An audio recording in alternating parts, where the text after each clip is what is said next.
Another Wednesday night, another Wednesday show. And with the free agency period over, now teams focusing on the draft, I figured that we would do the best Vikings draft steals. Skull Vikings, let's win this game. Skull Vikings, honor your name. Go get that first down, then get a touchdown. Rock 'em, sock 'em, fight, fight, fight, fight. Go Vikings, run out the score.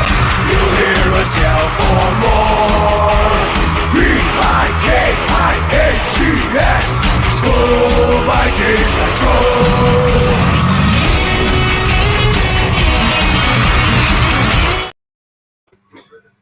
Yeah, so I figured let's start with 61, third round pick. Oh, definitely. Hall of Famer. Still the best to ever play the position for the team. Yeah.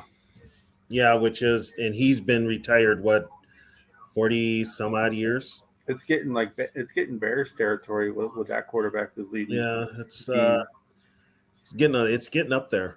And we Yeah. still haven't. I mean, yeah, we've had guys that have played the position well, but nobody that's done what he did. And keep in mind, he had 2 stints with the team.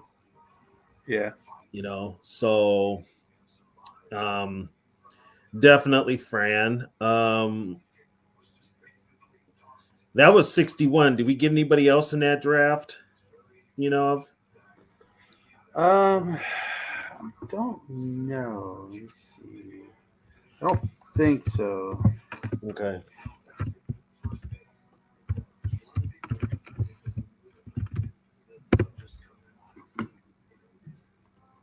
Well, they did get it. I know we got Mason first.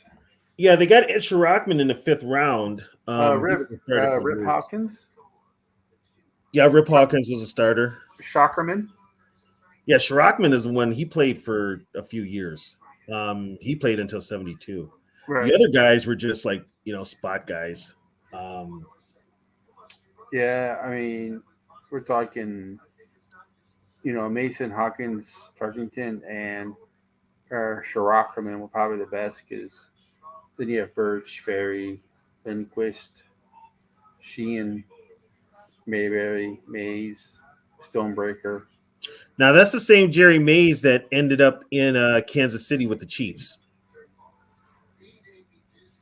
We drafted him in the 11th round. He played defensive end with the Chiefs, and matter of fact, played against the Vikings in the Super Bowl. Yeah, but I mean, Frank Tarkenton, Hall of Famer. Yeah. So I mean, that was definitely a steal because they didn't get him to the 3rd round. I mean, right. That would have to be, a steal. I mean, I'm talking even some. Like even in the thumbnail, I put a guy who was taken in the 1st round because technically he was a steal because they got him at 21. But so it doesn't really matter if it was a 1st round pick or if it was a 1st round pick, 2nd round pick, 3rd round pick, stuff like that. Mm-hmm. If it's a steal, it's a steal, Mm-hmm. So 62, I don't think they got anybody. Just Roy Winston and Larry Bowie. Roy was with the team till 76. He was a starter up until 76, and Matt Blair took over. But he was actually small too. He was only about 5'10", so he's pretty. Yeah, because Winston they didn't have first or 2nd round pick. It looks like they started in the 3rd round that year. Yeah, they traded him. The Giants got it for George Shaw, and then the Vikings traded their other pick along with a couple of others to the Browns for Jim Marshall. So, yeah, the only ones that made it in 62 were linebacker Roy Winston and guard Larry Bowie. The rest of that draft class was not that good. They had a Hall of Famer in the next draft. I don't think he was a Hall of Famer for Minnesota, but he was a Hall of Famer. Yeah, Bobby Bell.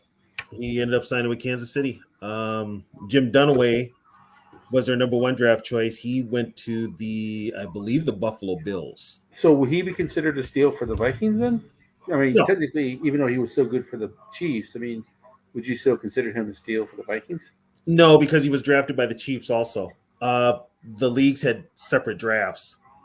And the Vikings drafted Bobby Bell in the NFL, and I believe the Chiefs drafted him in the AFL. They had separate drafts, and so he could pick and choose, and I think it was a money thing. Yeah, the AFL was spending money like crazy. Yeah, but he ended up with the. I don't think they had moved to Kansas City yet. I think they were still the Dallas Texans. Yeah, But the only one that stayed with us that made it was Paul Flatley. yeah. That was But he became Tarken's favorite receiver, and I think Flatley made Rookie of the Year. Yeah, they had 20 rounds back then. Yeah, this up until 1967, they had 20 rounds. There was less teams though too. Yeah, and you had the two leagues, and two leagues were separate. And 167 rolled on 67 to like 76 maybe or 75. It was a 17 round draft.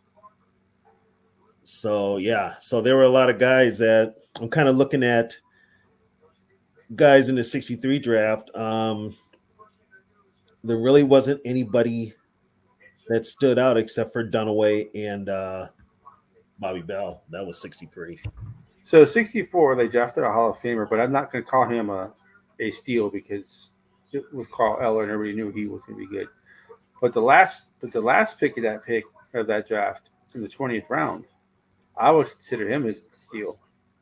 Milt Milt, Sunday. yeah, I would Milt definitely call him a steal.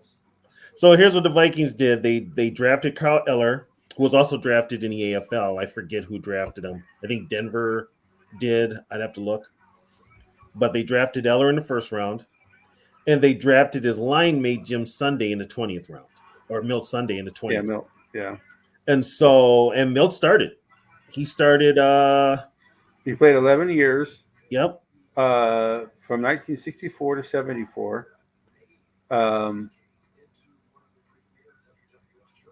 Yeah, so Matter of fact, it was Milt that got hurt the practice before the Super Bowl 8. He was a starter.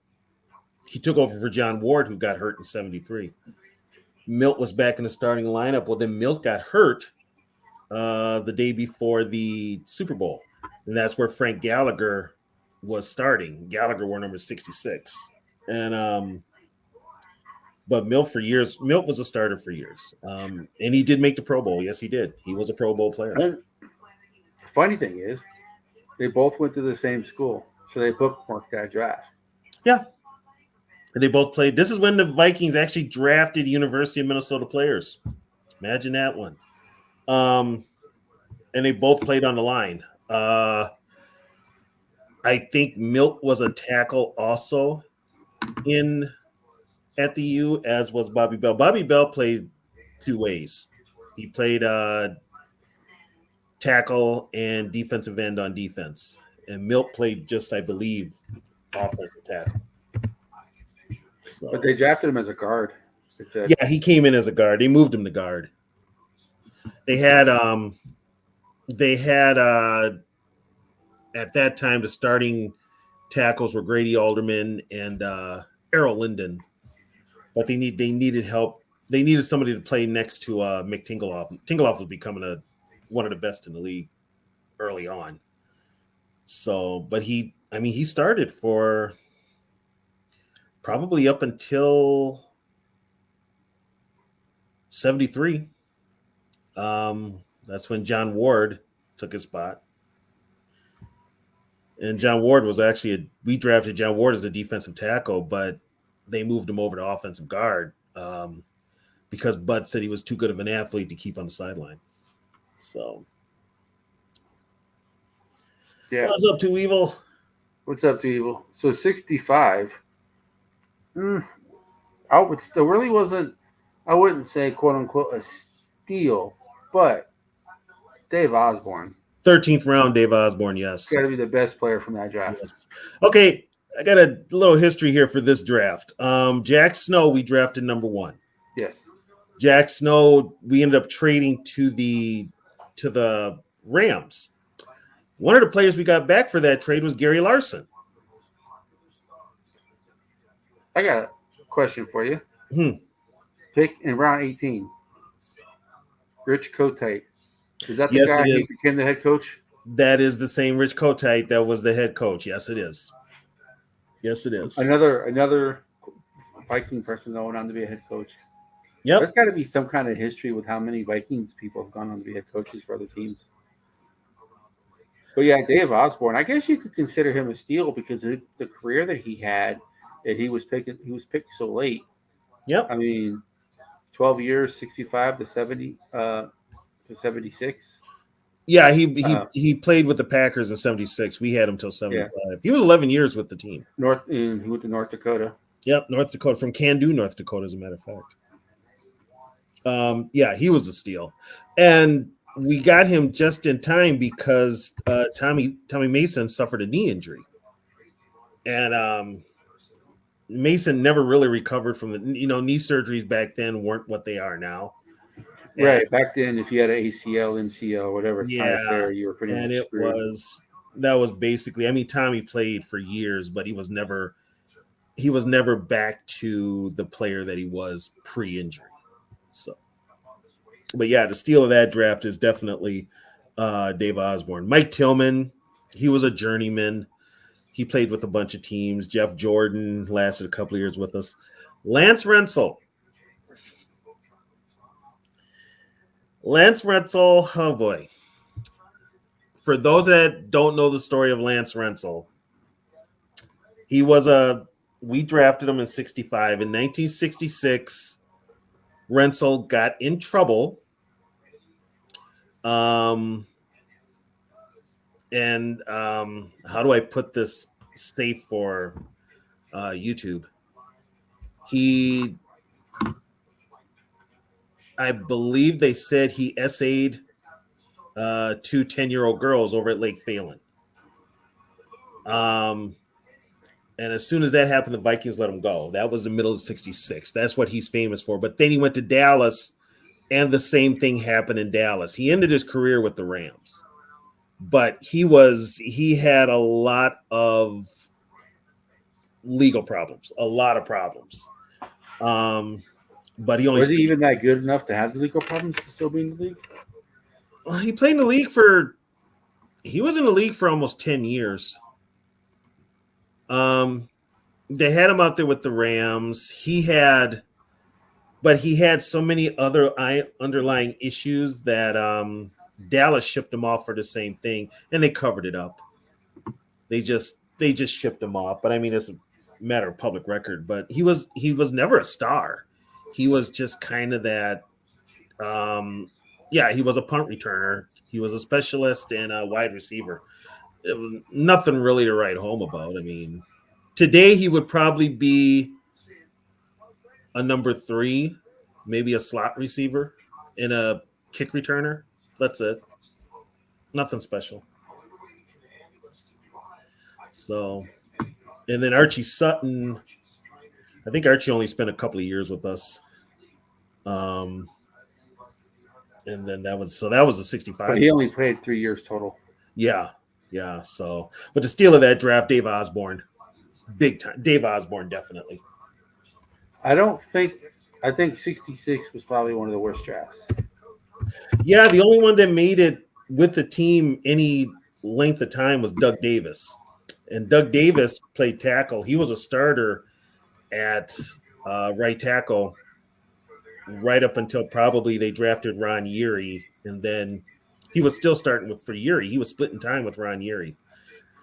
And he stayed with the Vikings till, 72? But he was he could play both sides at tackle. But yeah, that's the only one that made it. And that was Van Brocken's last draft. Don Hanson and Howard Twilley were the only two who played more than not. They both played 11 years. Yeah, Jim Lindsay was a Jim Lindsay was a special teamer for the Vikings. He was a special teams captain, and then Bill Brown, when he retired, Bill Brown got the gig. But yeah, it's that draft was not very good. And Howard Twilley is best known as a Dolphin. You know, he's best known as a Dolphin. We got a couple of those. Yeah, we do. And then 67 was Bud's first draft, and that was obviously his best one with the three number ones. Well, yeah, three number ones were Clinton Jones, Washington, and Page. I wouldn't really consider them a steal. Bob Grimm was a second round pick. Bobby Bryant, 7th round was a steal. Bobby Bryant was a 7th round. Yep. So he's probably a steal. Bobby was a 7th round. John Beasley was actually a very good tight end. He doesn't get a lot of credit. 8th round. Yeah, we think of Stu Voigt, Joe Sensor, Steve Jordan, but John Beasley was very good. He played 7 years. Yeah, he was very good as a tight end. Jim Hargrove was a solid linebacker. 5 years. Yep. So he ended up going to the Cardinals in a trade. Around 9 guys never played. Yep. Yeah, and this is where the NFL combined the draft. So everybody was drafting. And it started being 17 rounds.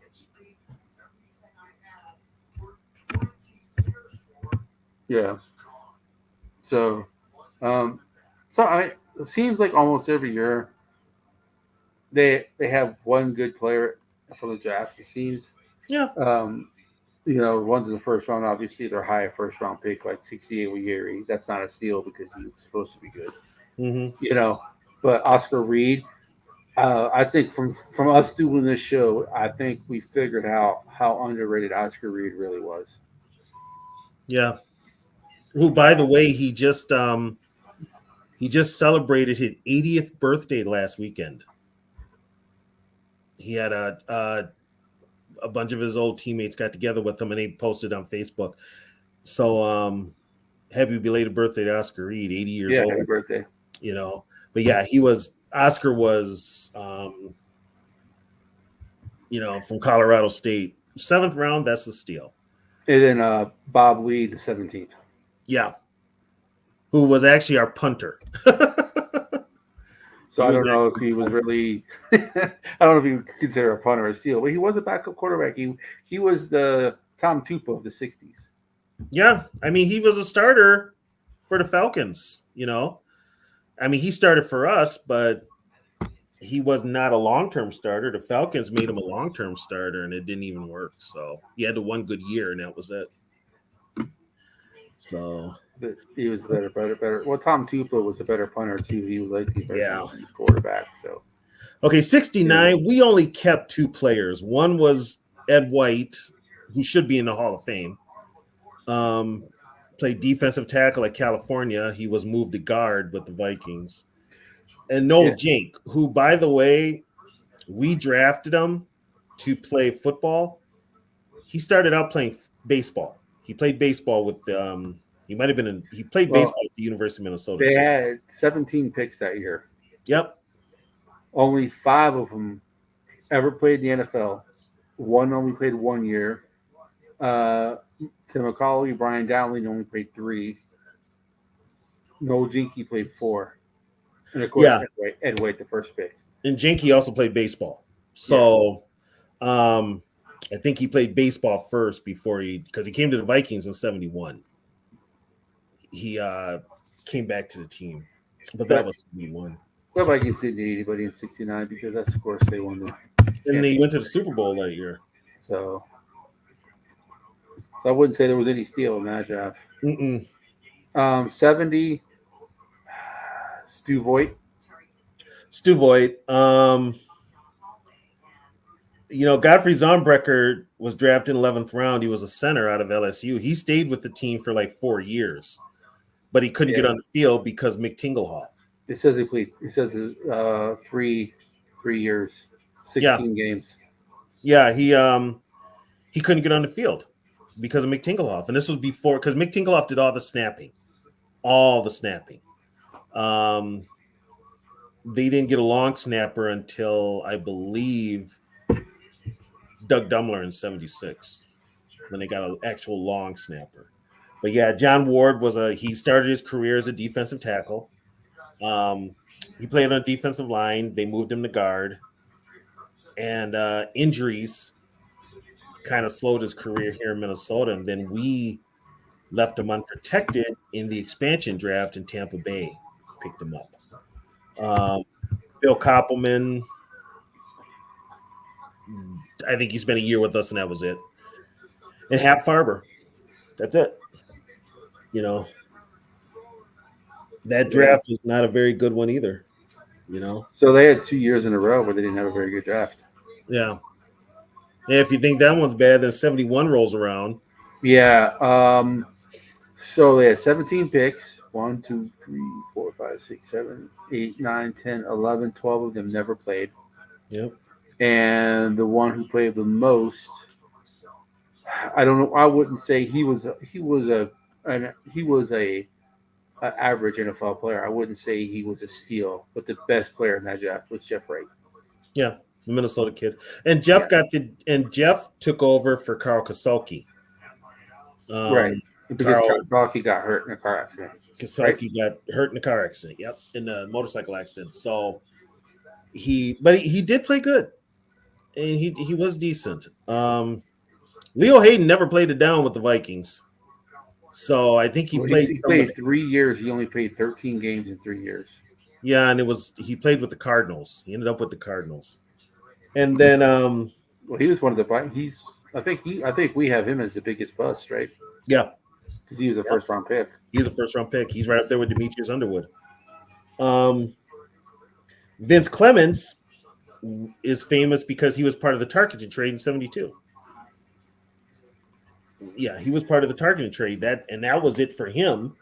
But yeah, none of these guys, and none of them played anywhere else from what I can understand, from what I can see. Yeah. You know. 72 got a little bit better. Simmons in the first round, Marinero in the second round. So really, 72 is another one where after the first and second round, I wouldn't say they really. I mean, Amos Martin played 6 years. Chuck Goodrum. Carlos Goodwin played 7, but I wouldn't say any of these guys are steals. They're just average players. So Goodrum ended up starting. So he was a start. Goodrum was a starter for. They got 5-6 years out of him. Played 95 games. Yeah, he was a starter from 78. From 74 to most likely 78. I think he split time in 75 with Steve Lawson. But yeah, he was serviceable. You know, he was nothing to write home about.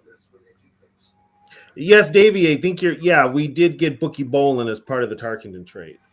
We did. But yeah, the only one from that draft that was worth a damn was, that was a steal was Goodrum.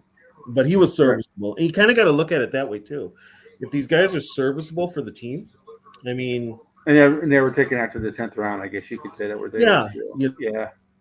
Because then that would be that would mean that the only player worth anything in the next draft was Foreman.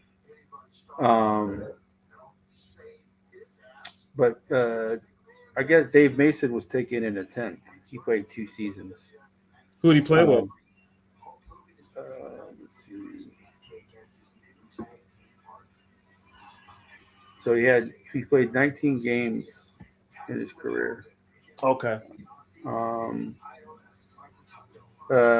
So Green Bay and NWE, I guess that's New England. But so I guess not for Minnesota, but he was serviceable for other teams. So, but I guess Chuck Foreman would really be the only person who would. Chuck, and that's it. they got King Rider in the 6th. He, you know, Hmm. couple of notifications, a couple splashes here and there, but Yeah, we kept Larry Smiley in the 16th round, and of course, in the 17th round, we drafted Dave Winfield.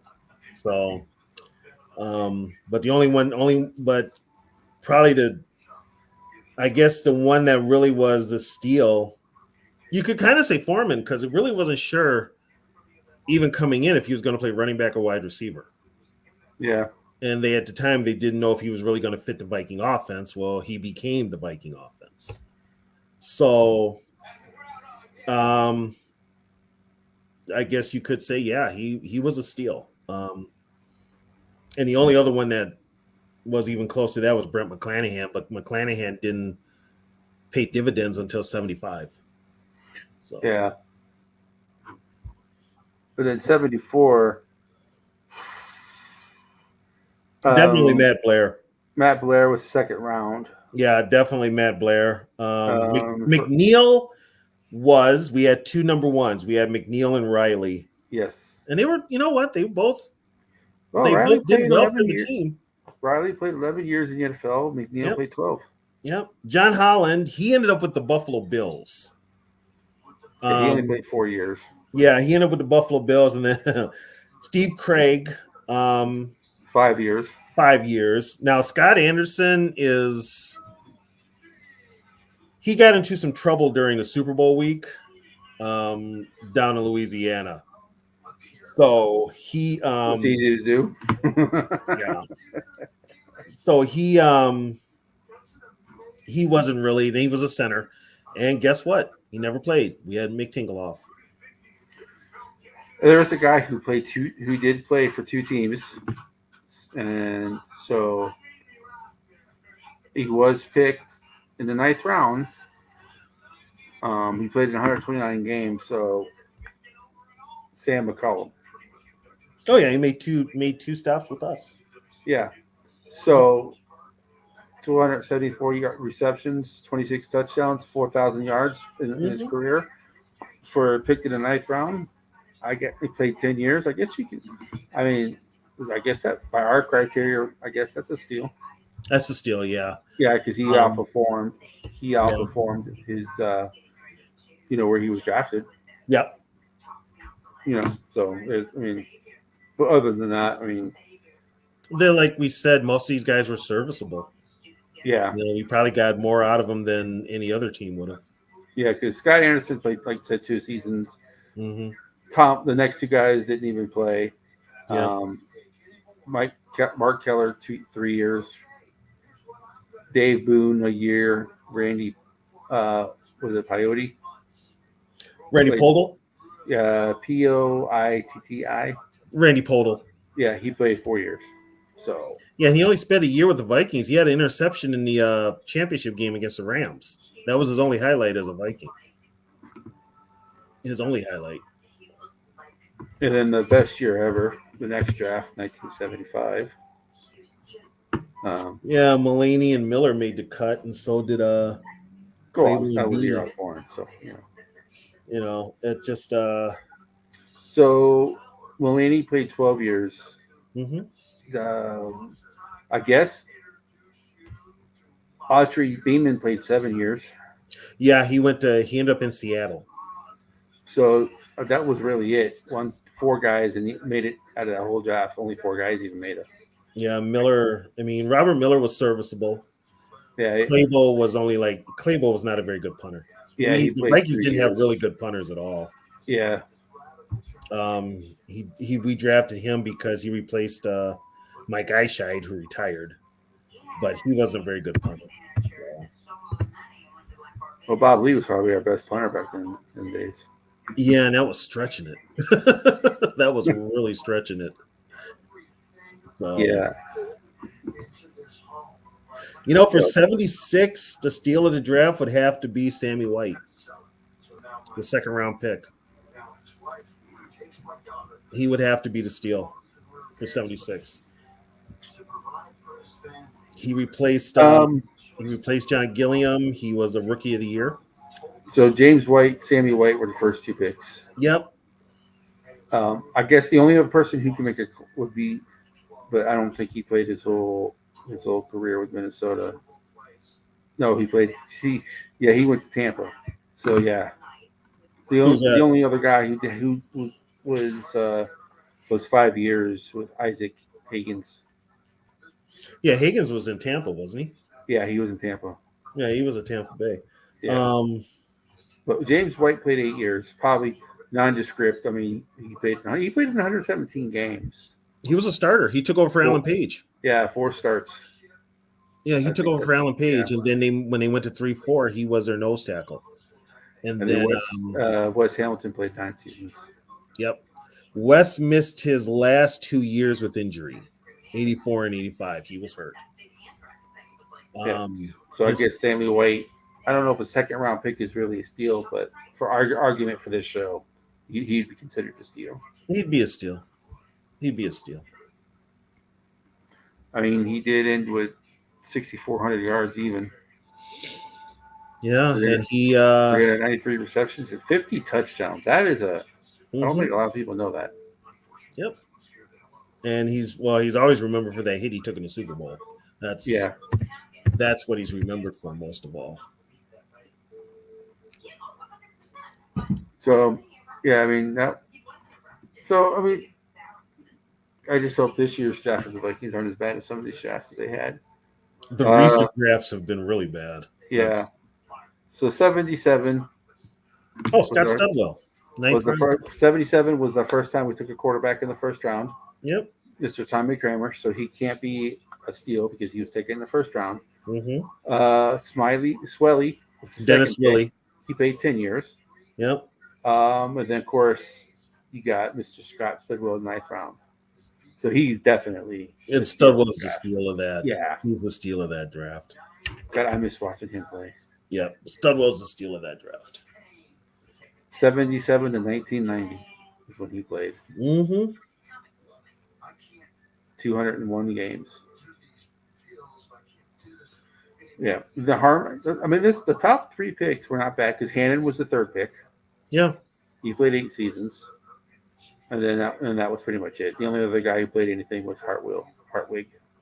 Played 1 season. Yeah. Swilly retired in '84 when he played center. We drafted him as a guard, but he was playing center. He took over from Sindeloff. He was pretty good. He was actually very good. When Les Steckel came in, he wanted to move him to guard, and Swilly retired. Well, Bud come back, and he came back. He's back to center, and then he broke his leg against the Buccaneers in '87, and that was his last. That was his last year that he played.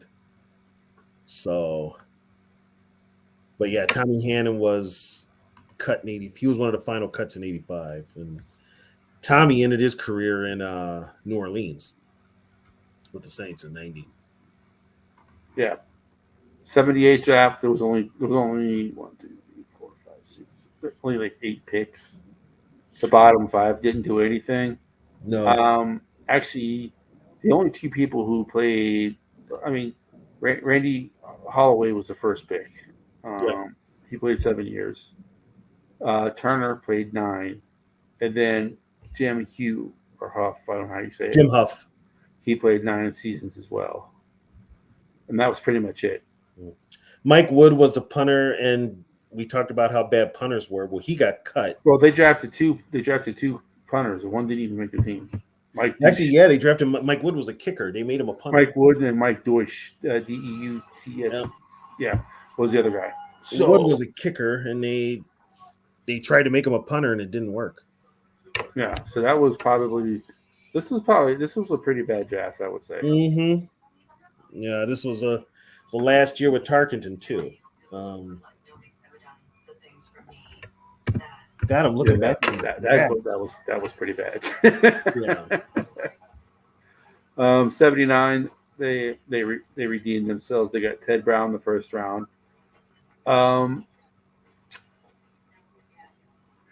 So they got Hoffman in the second. He played 11 years. And then they got Steve Dills, Mm-hmm. Joe Sensor, and Winkle. But Sensor only played 4 years. Sensor was a steal. Sensor was an all-pro. He was a Pro Bowler. So in 4 years, he had 1,822. He had 16 touchdowns, 1,800 yards, and 165 catches in 2 yards in 4 years. It was his knees let him down. Yeah, his knees let him down. And then Bob Winkle was the only other guy he played. Winkle was a Jet, wasn't he? I would definitely put Sensor as Yeah. a steal. Yeah. Yes, he was a Jet. He played both seasons with the Jets. Okay, that's what I thought. So there's been some rough years for the drafts for this team. Yeah, I can tell you right now, the 1980 draft, nobody really stood out.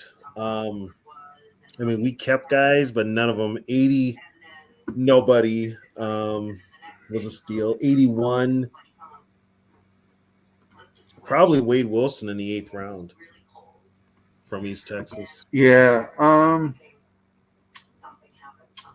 Doug Martin, the defensive end, was the first pick. Yeah, 1980. Yeah. Yep. And then Willie Teal. Yeah. So Doug Martin played 10, Willie Teal played 8, Brett Boyd 6, Dennis Johnson 6, Doug Pasquale played 1, Pascal played 2 years. Yakovitis played 3, Yakovanis 3, Henry Johnson played 4, and Hartnell played 3. And Sam Harrell played most of his time in the USFL. He was a 1,000-yard rusher in the USFL. Yeah. So I would say, well, Teal was a second-round pick. Did you say he had more of an impact than Martin? No, Doug Martin had a bigger impact. All right, so Doug Martin, there were 2 years there. Doug Martin had like 24 and a half sacks in 2 years. He didn't keep track of it, right? Yeah, he never. They did, but he never went to the Pro Bowl. You know, the first year that they kept track of individual sacks, Doug Martin led the league.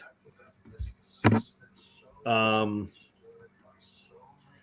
and a half, but that was a strike shortened season. And then the next year he had 13 and a half sacks. That's like 24 in 2 years. But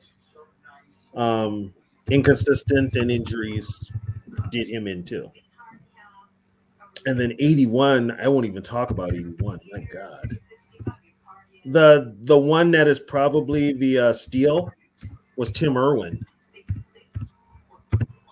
And he spent 15 years with us, and he was a starter for 14 of those years, or 13 of those years. I mean, only other person you can make an argument for would be Wade Wilson. Mm-hmm. That's pretty much it. Those two. Yeah, I guess you could consider Wade Wilson a steal because he did play. He played in 125 games. He did start for Minnesota for a couple years. So he played 81 to 98. So I think 98 was with Dallas, wasn't it? No, he was with them when they won the Super Bowl. He was a backup. Yeah. But we let him go, and then he ended up, I think he was in New Orleans at one time. Yeah, so he played for Minnesota until 91. Okay. And then he went to Atlanta in 92, then New Orleans in 93 and 94. Okay. And then, he ended his career in Oakland. Oh, where football players go to kill their careers. Yeah. So he was a starter in Minnesota in 88, and he went 7-3, 7-5 in 89. He was a backup with the Cowboys, though, at one time, wasn't he?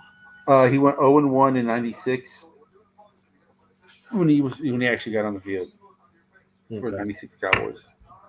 Okay. Who did he play with in 95? Go back. 95 was Dallas. But he didn't get on the He got a ring. He got a ring in there. Yeah. And rest his soul, he's no longer with us. Yeah, 91 to 97. I'm sorry, 95 to 97. He played for the Cowboys. Okay. But I mean, but he did play for the Vikings for a little bit. So, but Yeah. yeah, I would say Irwin is a steal. Yep. The 82 draft. Deal of that draft is Steve Jordan. Beyond a shadow, it's Steve Jordan. Darren Nelson was the first pick, Yeah, but he's not a steal because he was the first pick. But yeah, Steve Jordan, yeah, was definitely the steal of that draft. yeah. Jordan would. He's probably one of the greatest. He's probably one. He's probably what third, fourth all time draft steal. Mm-hmm.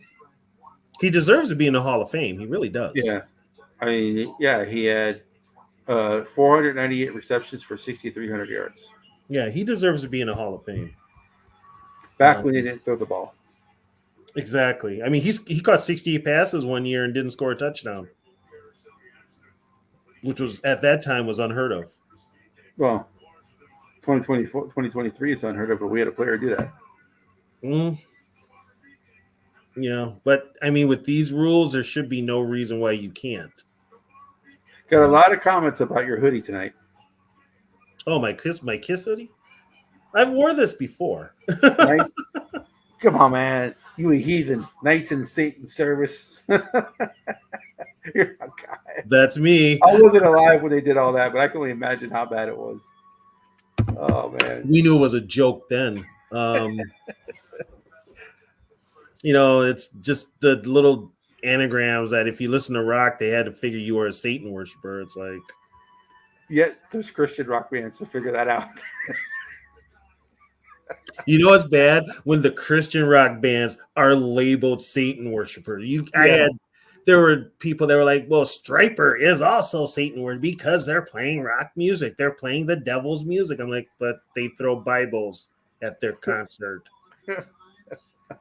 They're still, I mean, they throw the good books. Jars of Clay is a rock band. Yeah. I mean, it's just, it just makes me, I don't know, some people, they just need something to put this way. They need something to bitch about. The lunacy, I tell you, the lunacy. It's bad. Oh, Elvis, keep them hips away from me. You know, I mean, come on.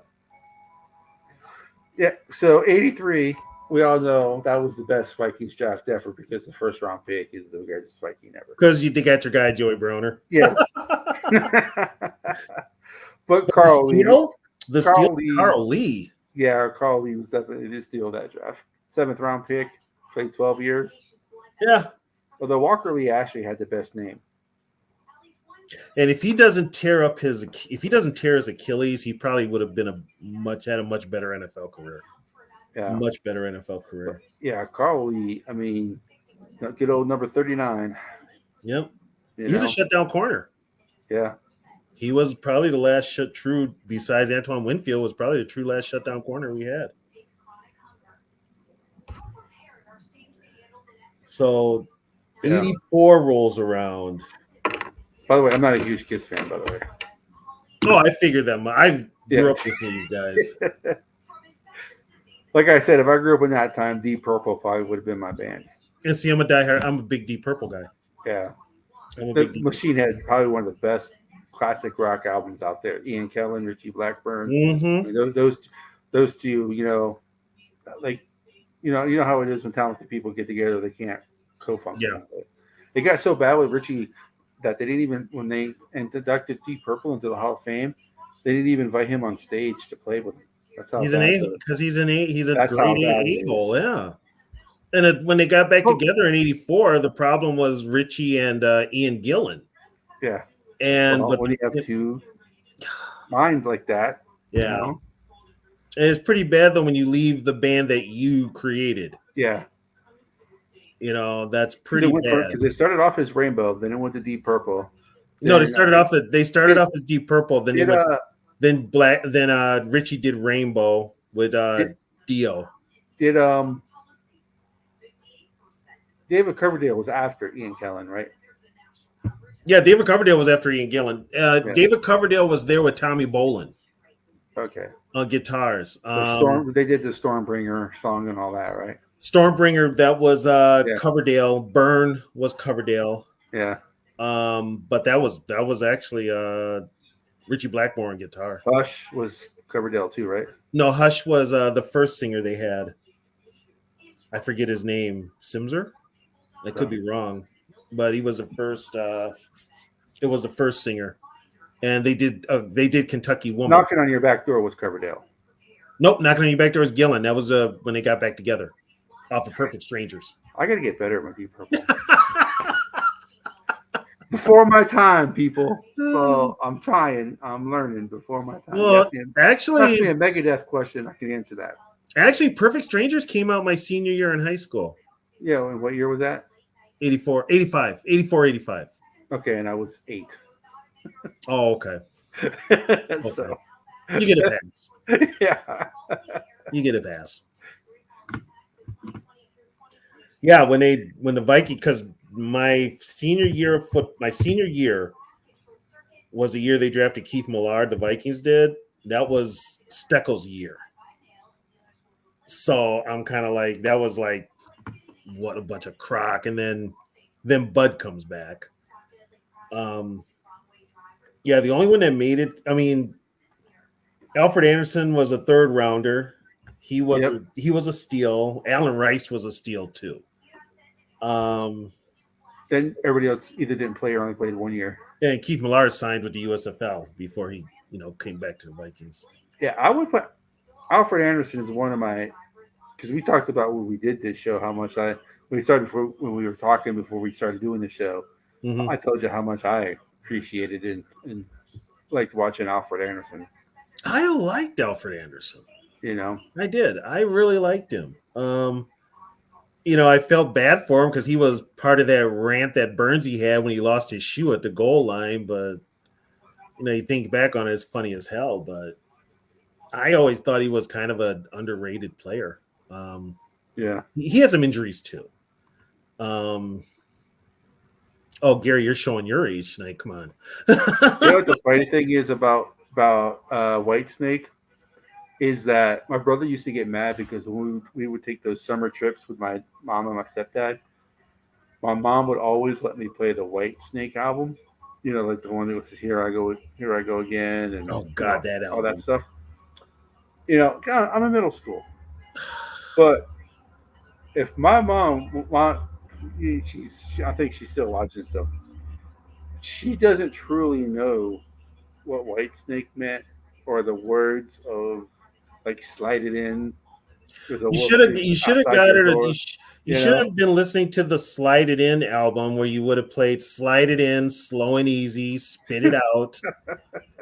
Yeah, she would have understood then. I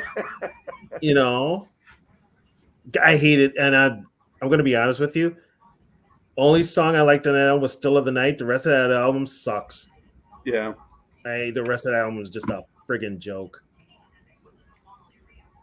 Yeah, Millard is a cool dude. He comes to the Twin Cities every now and then. He gets together with Tommy Kramer.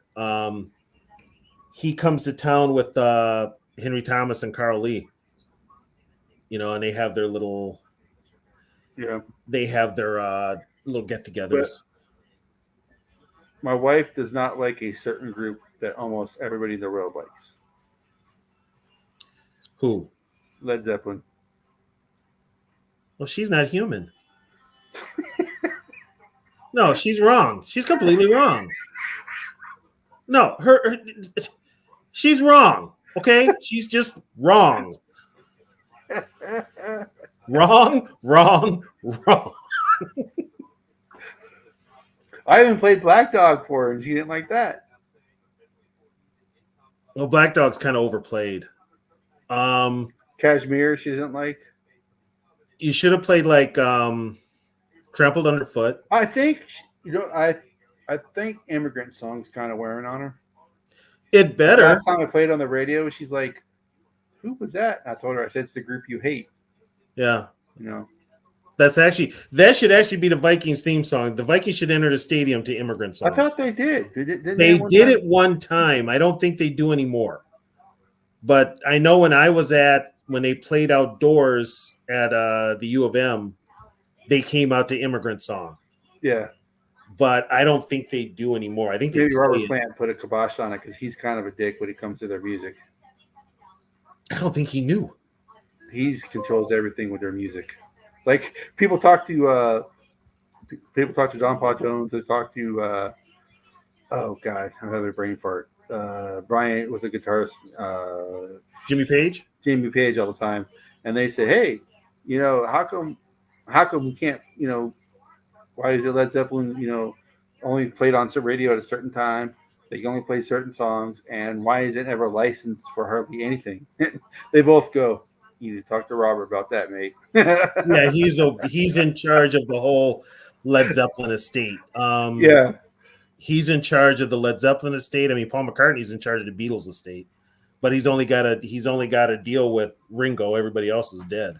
yeah. So And yeah, Gary, my wife, Def Leppard's a chick band. I like some of their stuff. Pyromania was probably their best album. Yeah, I got sick of Hysteria real quick. But other than that, I mean, my wife loves Def Leppard, so my wife does like some music. She's for some reason she just for Led Zeppelin she just doesn't. There are people out there that don't like Zeppelin, and they're all wrong. I don't like every song they do, but I mean, I don't like every song, but I like a lot of their stuff. I didn't like Houses of the Holy album. It's probably my least favorite album. Mine is Physical. That's my favorite is Physical Graffiti. So Yeah, I like two. that one I play Physical Graffiti the most. I just played it the other day. So, 85. Another great name for a player. I don't know if it's because it's a rapper who almost has the same name, but Buster Rhymes was taken in the fourth round. Yeah, he only had one good year. And he was predominantly a kick returner. So, rest in peace, Chris Doman was the first pick. Yeah. Isaac Colt was the second round pick. So, my steal of the draft would be Loudermilk. Yeah. Yeah. Because Bono was also picked, but he didn't play all his. He played he only threw like 10 passes with the team, Yeah. and then his best years were with the Niners and the Chiefs. Yeah. So, but yeah, he was Bud Grant drafted him. Other than that, I mean, the top three picks, Dolman, Holt, and Loudermilk. That was pretty much it.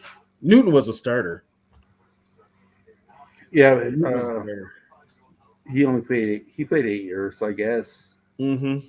Played in 108 games. So I guess, but he was not the same caliber as Loudermilk. No. So I would definitely say Loudermilk was the steal of that draft. So it's drafts are getting they're getting a little bit better. We're starting to get into more well-known, more players that people know somewhat. Yeah. 86, I guess, wasn't that good of a draft. The steal was Hassan Jones. There was also the last pick was Jesse Solomon. And the last pick was Jesse Solomon. But Jesse Solomon, he was in the Herschel Walker trade. He was in the Herschel Walker trade. Joe Phillips' best years were with Kansas City. Yeah. I mean, he came back to the Vikings, but his best years were with the Chiefs. Yeah.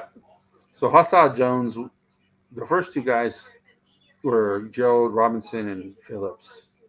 Yeah. Then Jones, they had that was what's his name did a lot of wheeling and dealing because he traded away a lot of picks for USFL guys. We had the rights to Gary Zimmerman. Talking about Mike Lynn. Mike Lynn, yeah. We got the rights to Zimmerman. We had to trade a second rounder to the Dolphins for Anthony Carter. So would he be considered a steal then? Second round? Who's Anthony Carter? Yeah. Well, Carter we didn't draft him. We got him in a trade. He was a trade. We actually traded Robin Senline for Carter and a draft pick. So that's a steal. That is actually a steal. Actually, I know what song you're talking about, Gary. That is a good song. That is a good song. You got to keep the rhythm. Mm-hmm. You got to keep the rhythm. God, I'm looking at these drafts later. My God. So 87, we draft Dozier, 1. Ray Berry, Yeah, 2. I'm looking at Pro Football Reference for the drafts. Henry Thomas, 3. But he was a third. But Henry Thomas started day 1. He replaced Tim Newton. So that could be a steal. Rick Fenny in the 8th round. Well, Najee Mustafa. Oh, and Najee Mustafa, but he was hurt a lot. Yeah. He was hurt a lot. But other Henry than that, Thomas was the best player in that draft. huh? Henry Thomas was the best player Yeah, in that draft. yeah. Hank Thomas was the best one. He was the best one. That was 87, 88. And then, the fifth round pick, Bob Riley. Since we're talking classic music. But yeah. But yeah, and then 88 rolled around. I mean, 88 were Hall of Famer, first pick. Hall of Famer first pick. Now, Brad Edwards was a number 2 pick, but he's most remembered for 3 interceptions in the Super Bowl for the Redskins. Yeah. Al Noga was very good. Brian Habib was the 10th round pick that year. Habib was a 10th rounder, and he was a defensive tackle. He played half of his career with the Broncos, though, didn't he? Yep, he was a Bronco. He won 2 Super Bowls with them. With the Broncos, just like Zimmerman. Him and Zimmerman both left. Yeah, Todd Kalis was a good pick. So this draft was pretty good. You got Randy McDaniel, Brad Edwards, Al Noga, Kalis, Fullerton. Personally, my sister knew Daryl Fullington. Beckman, Kane, and then Habib. Joe Kane played in Seattle, I believe. Let's see. If that's the same Kane I'm thinking of, I think he played in Seattle. Seattle and Chicago. Mm-hmm. That's what I thought. Not bad. I mean, yeah, wasn't not very bad at all. Mm-mm. I mean, when you consider some of the drafts they had, the 88 draft was pretty good. Yeah, 89 was terrible. That was Jerry Burns. Yeah, I wish I could play that video of Jerry Burns if I had another monitor. But the 89 draft was terrible. We had one guy that we drafted in the 11th round, Brad Baxter, who ended up playing for years with the New York Jets. So, yeah, he was the only one. David Braxton played 6 years. Mm-hmm. And that was pretty much it. Yeah. And then, like you said, Brad Baxter. Yeah. Played 7 years, but like you said, with a different team. So, yeah. For as good as the 88 draft was, the 89 draft was dog doo. And then we had the 90, 91, and 92 drafts where we just really didn't have anything because of the Herschel Walker deal. Terry Allen. Yeah, Terry Allen. We got him in 90. So I know he said that he was pissed off when he left the Vikings, but I mean, he didn't want to go. Yeah, he didn't want to go. So I guess 90. So I guess he would be considered the steal because he was the late pick. 91. Jake Reed. Yeah, Jake Reed was a steal. Carlos Jenkins. Yeah, they were steals. Todd Scott had a great 98. I'm sorry, not 98, 97, the year before 98. That's when he had all those picks, right? Todd Scott, 92. Yeah. He went to the Pro Bowl, as a matter of fact. Yeah. So, but Jake Reed, even though he was a third round pick, Carlos Jenkins was a third round pick, but I think Jake Reed had a bigger impact. Oh, yeah, Jake Reed did. So he still loves the Vikings, man. I follow him on Twitter. If you guys don't follow Jake Reed on Twitter, he's the Oh, biggest Vikings fan out there, man. he's still yelling "Skol" every chance he gets. Yeah, he is. He's awesome. He's an awesome follow. Yep. I love following that dude. He was the third of the three deep.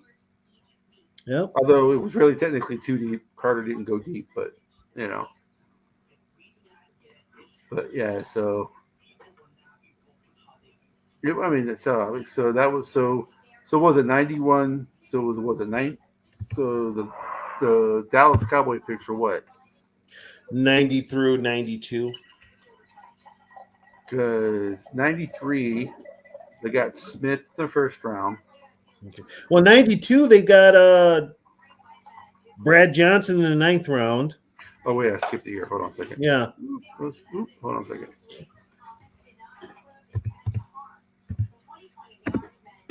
Sorry, skipped a year. I mean, they got Robert Harris in the 2nd round. That was through the Keith Millard trade. Roy Barker, I remember him. Yeah, Roy Barker, but he went to the Niners. Yeah, Ed McDaniel. Ed McDaniel. Brad Johnson. Brad Culpepper, I actually remember him as well. Yeah, he ended up with the and Charles Evans he says running back here, but he was a fullback. Same thing. Yeah. So this one has a lot of possibilities for a Brad Culpepper finished his career with Tampa Bay, I believe. Yeah, he was a Buccaneer. Yeah, he was from Florida. He went to Florida. So Ed McDaniel was a steal this draft, maybe over Brad Johnson. You know, the steal of this draft is because I don't think he played his whole career in Minnesota. But he played most of it with Minnesota. Who? Ed McDaniel. He played all in Minnesota. He missed the season. He missed 96 because of an injury, but he did play his whole career in Minnesota. Yeah, so, I would say McDaniel's the steal of the draft, which is hard for me to say because he went to Clemson. But I mean, Johnson didn't play his whole career in Minnesota, and then he won the Super Bowl with Tampa Bay. Mm-hmm.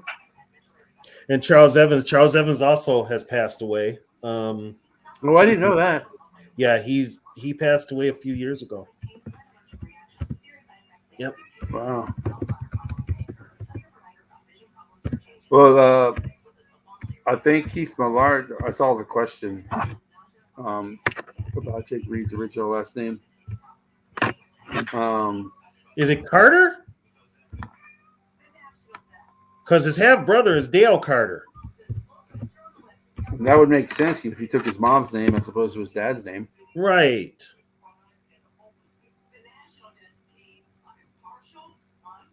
It would have to be Carter.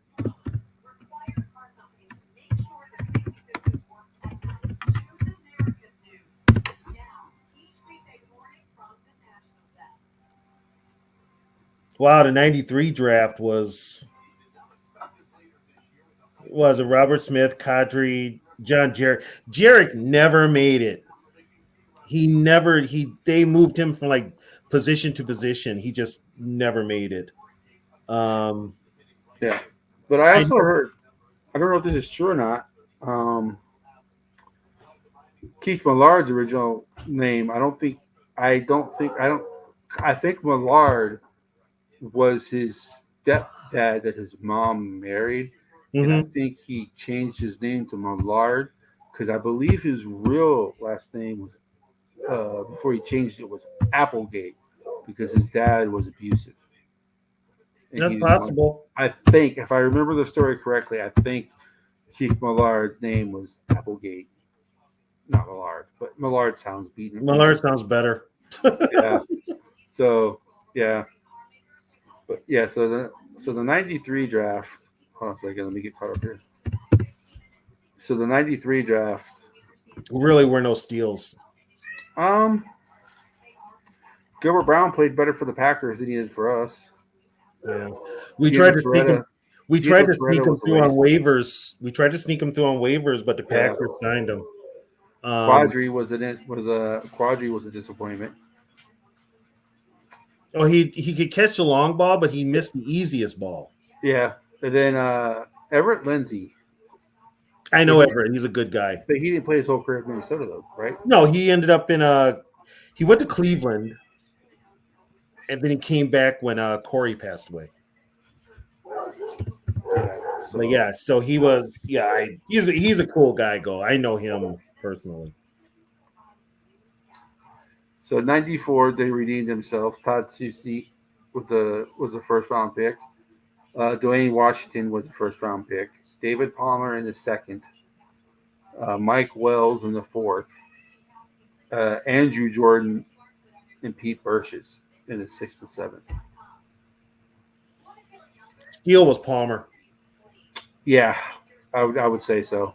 Yeah, we got the most out of Palmer. We had him playing like if you include his coaching career, Burchich was probably the most important. But yeah, David Palmer had the most impact on the field. Like Fernando Smith, I remember. See, this is my territory. Now that I see these names, I'm like, I remember yeah. Well, Smith only had one good year, and then yeah, he didn't do very well. Dwayne Washington, man, you talk about a boomer bust guy. He could shut down a guy one week and give up 3 touchdowns. But then he'd get torched the next. Yeah. He was the biggest boomer bust guy ever. What's his name? Owned him. Was it Herman Moore? He owned him. I'm sorry. My wife's doing something in the background. It's hilarious. Sorry. Yeah. And then 95, rest in peace, Corey Big K, 77 forever. The first pick was probably one of the biggest busts the Vikings have ever drafted. You know what? We got two guys gone from that draft. Yeah, Derek Alexander was probably the biggest bust. Yeah. Rest in peace, Big K, 77 forever. Rest in peace, Orlando Thomas. Yeah. Corey Fuller, James Stewart. So Jason Fisk. Wow, I remember him too. I don't know if it's because they're all these defensive tackles I remember are white. I don't know. I'm definitely remembering most of these names. But man, Corey Fuller didn't play his whole career in Minnesota, or else I would say that he was a steal. Yeah, got to be Orlando Thomas, right? Huh? It's got to be Orlando Thomas, right? Because Corey Stringer was a first-round pick. He was supposed to be good. Yeah, Orlando Thomas was actually a long shot. Yeah. I mean, Jason Fisk played 12 seasons, but I know he didn't play them all with Minnesota. Yep.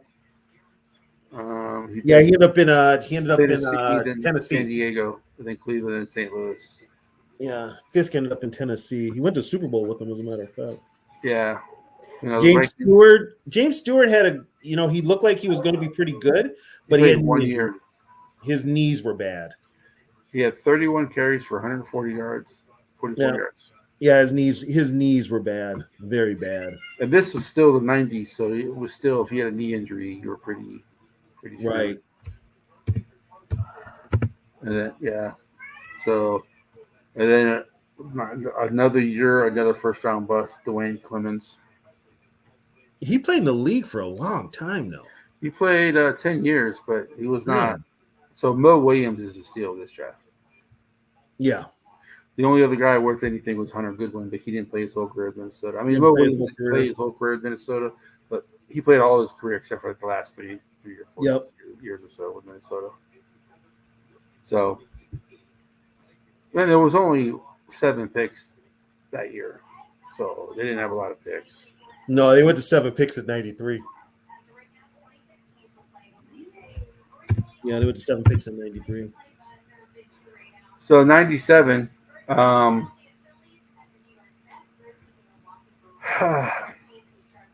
had a love-hate relationship with their first pick. Dwayne Rudd. He had that great play that he took his helmet off. Torian Gray was okay. Stalin Colonnade was okay. So I would say, would you say Robert Tate? And I know Robert too. Because the only other person would be Matthew Hatchett. Tony Williams was a starter. He played 8 years. Yeah, he was a starter next to John Randall. 94, right? Yep, 94. Antonio Banks was a disappointment. Yeah, it's either between Tate or Williams. Matthew Hatchett's an actor now. Tate played one more year. You He know, also was Robert Tate was also a receiver too. he came in as a receiver. He ended up a defensive back. Yeah, I gotta look up Matthew Hatchett stuff. Yeah, he came in. He came in a receiver. Yeah, he did. He did. I remember that play. Yeah, and then the next draft, I don't care if he was taken in the first round or not. 21 teams passed on him. Bengals twice. I know he was a first round pick. Come at me. I don't care. Randy Moss. Steal the draft. Either him or Matt Burke. Is that? I'm gonna.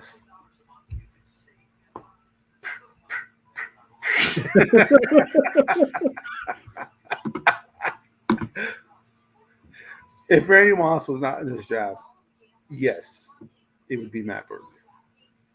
Because he was Randy Moss is a steal because everybody passed on him. Yeah. Kaylee Wong was a second round pick. He had okay. He was okay. Ramos McDonald was okay. Then was it Kukavasama Mays? Kuvasama. Yeah. Kerry Cooks. Kerry Cooks was garbage. Yeah. And then Matt Burke played 14 years. So, and then the other two picks, Tony Darden. God, why do I remember Tony Darden? Jeez. He wasn't very good. He was Chester Burnett was the other pick. So if Randy Moss was not in this draft, it would definitely be Matt Burke. So we'll give Matt Burke honorable mention.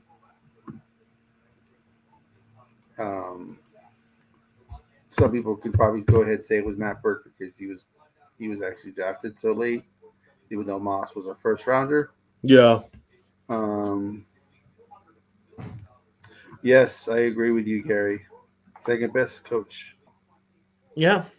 Oh, George Blunt. That was one thing Dennis Green did. He didn't care if it was a position that was filled to the brim on the roster. If it was the best player, he's gonna take him. Yeah, well, his draft in '99 left a lot of questions to be desired about that best player on the board bullshit. Well, Demetrius Underwood, let's be honest, had the talent to be a great player. He was a head case. Dennis Green, you know how these coaches are. We can fix him. Because here's the thing: Michigan State told him, if you draft this guy, you're on your own. Yeah, we're not helping. We couldn't get anything out of him. He's got issues. If you take him, you're on your own. So Denny's ego thought he could change him, and guess what? Didn't work. Blew up in his face. So Dante was the first pick, not a steal, because the second round pick was the steal. Mr. Meathead himself, Jimmy Kleinsasser. Oh, Kleinsasser, yeah. I mean, Kenny Wright was a good player. Talent Sawyer was okay. Sawyer would have played longer if the doctors hadn't botched his surgery. Right. But Jim Kleinsasser is definitely the steal of this draft. Yep, Jim Kleinsasser. He's the steal.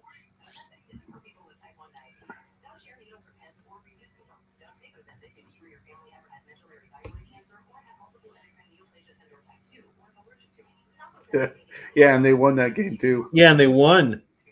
That's the whole thing. You got a blipping guy. Who I tell him to do one thing, he decides to do another. Yeah, and we won. We won that game. I hate to hear him. He was calmer in losses, and he wasn't in that win. Well, some coaches think they can teach more with wins than you can with losses. Yeah, that's true. That's true. So your favorite player was taken first in the next year's draft, Chris Hovan. Who said he was my favorite? Don't stick me with that dude. Fred Robbins was the next pick. I remember him. Fred Robbins was a dude, man. I remember more with the Giants. Yeah, Doug Chapman out of Marshall, Antonio Wilson, But the next guy was the steal, 4th round pick, Tyrone Carter. Tyrone Carter was a steal. Carter was Yep. a steal of the draft. And then Troy Walters, and then Lewis Kelly was also taken. Yep. Mike Milano, God, I remember him. He was out of Penn State, wasn't he? Milano? No, Milano of San Diego State. San Diego State. Yeah. Yep, Milano. Yeah.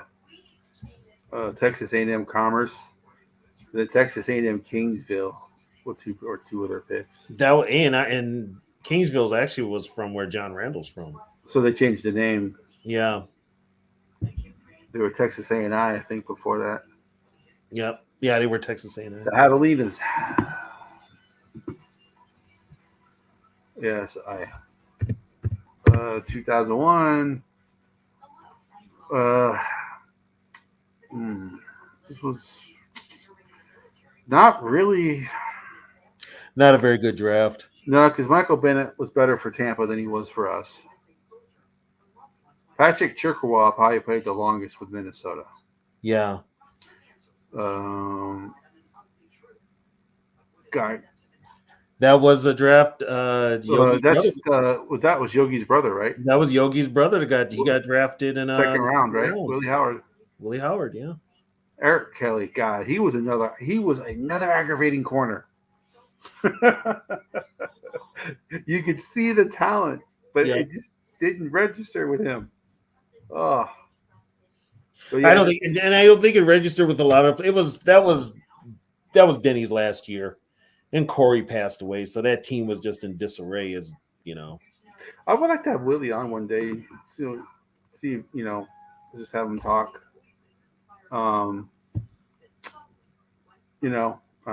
About that.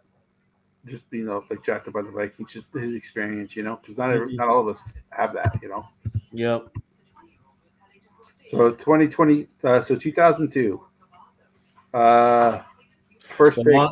The longest holdout in all of mankind was Bryant McKinney. Right. So, but he's not a steal because he's a first round. Randall Smith, Willie Alford, Brian Williams, Nick Rogers, and Chad Beasley. Gotta be Brian Williams, right? Yeah, it's Brian Williams. Yeah, definitely Brian Williams. Yeah, I mean, he played only his first 4 years in Minnesota. Yep. And then he went to Jacksonville. But Brian McKinney was obviously the best player in this draft, but he was supposed to be good, first round pick. Yeah. I know I'm kind of thinking to myself with a 98 draft, but if Randy Moss was a steal because he would have been picked 1, 2, or 3 any other time. Let's see what happened. So 03. 03, we all know the NFL makes fun of it every year. Yeah, that's where the Vikings got their choice up there too late. But I heard, wasn't it the Ravens' fault or the team they were trying to trade with? It was the team they were trying to trade with. Yeah. It was their fault. It was a team, but they still got the guy they wanted. They just got him for cheaper. Yeah, they still got Kevin Williams. Yeah. They also got, they drafted E.J. Henderson, Nate Burleson. Nate Burleson's probably the steal because he's a third rounder. Yeah. Although, you know what? Ontario Smith was pretty good. Oh, yeah. On and off the field.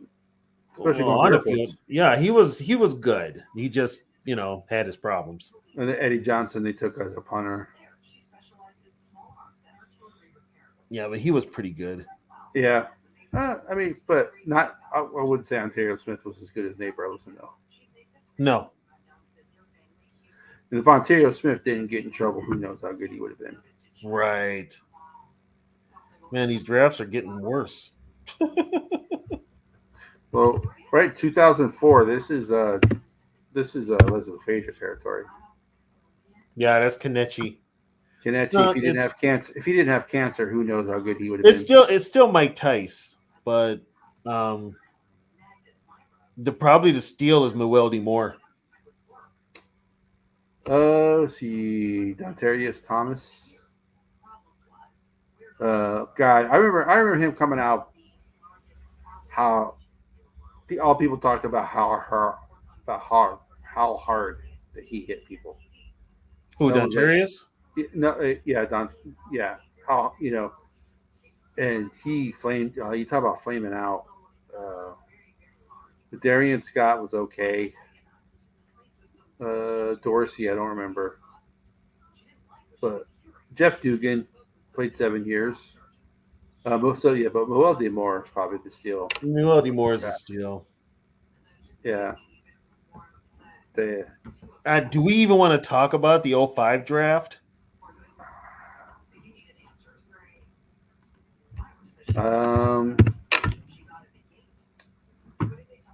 was probably one of the worst drafts. It was probably one of the worst drafts ever. Yeah, that's why I'm asking, because there's nobody on there that really made a difference.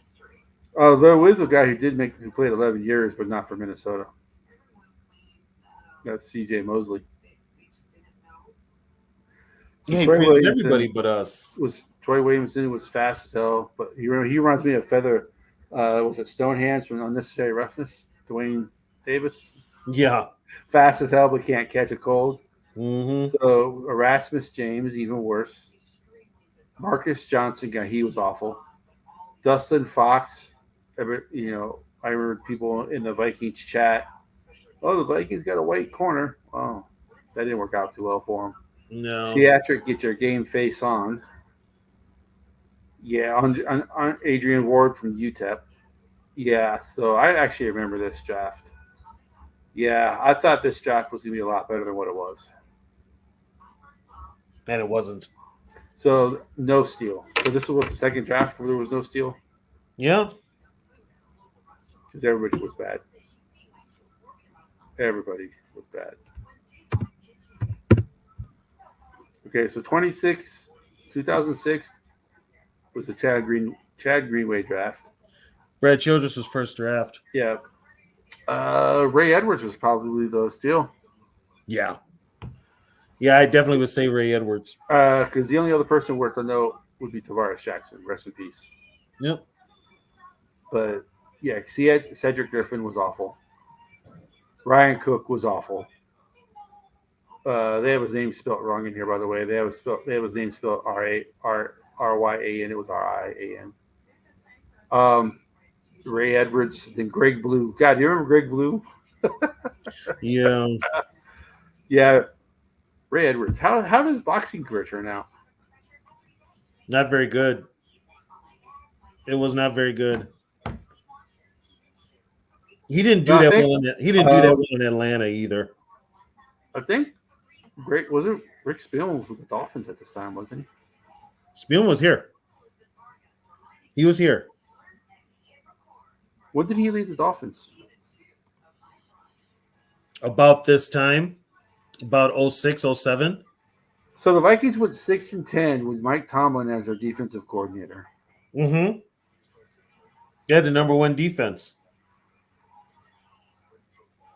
The problem was the offense. That's right. Fran Foley.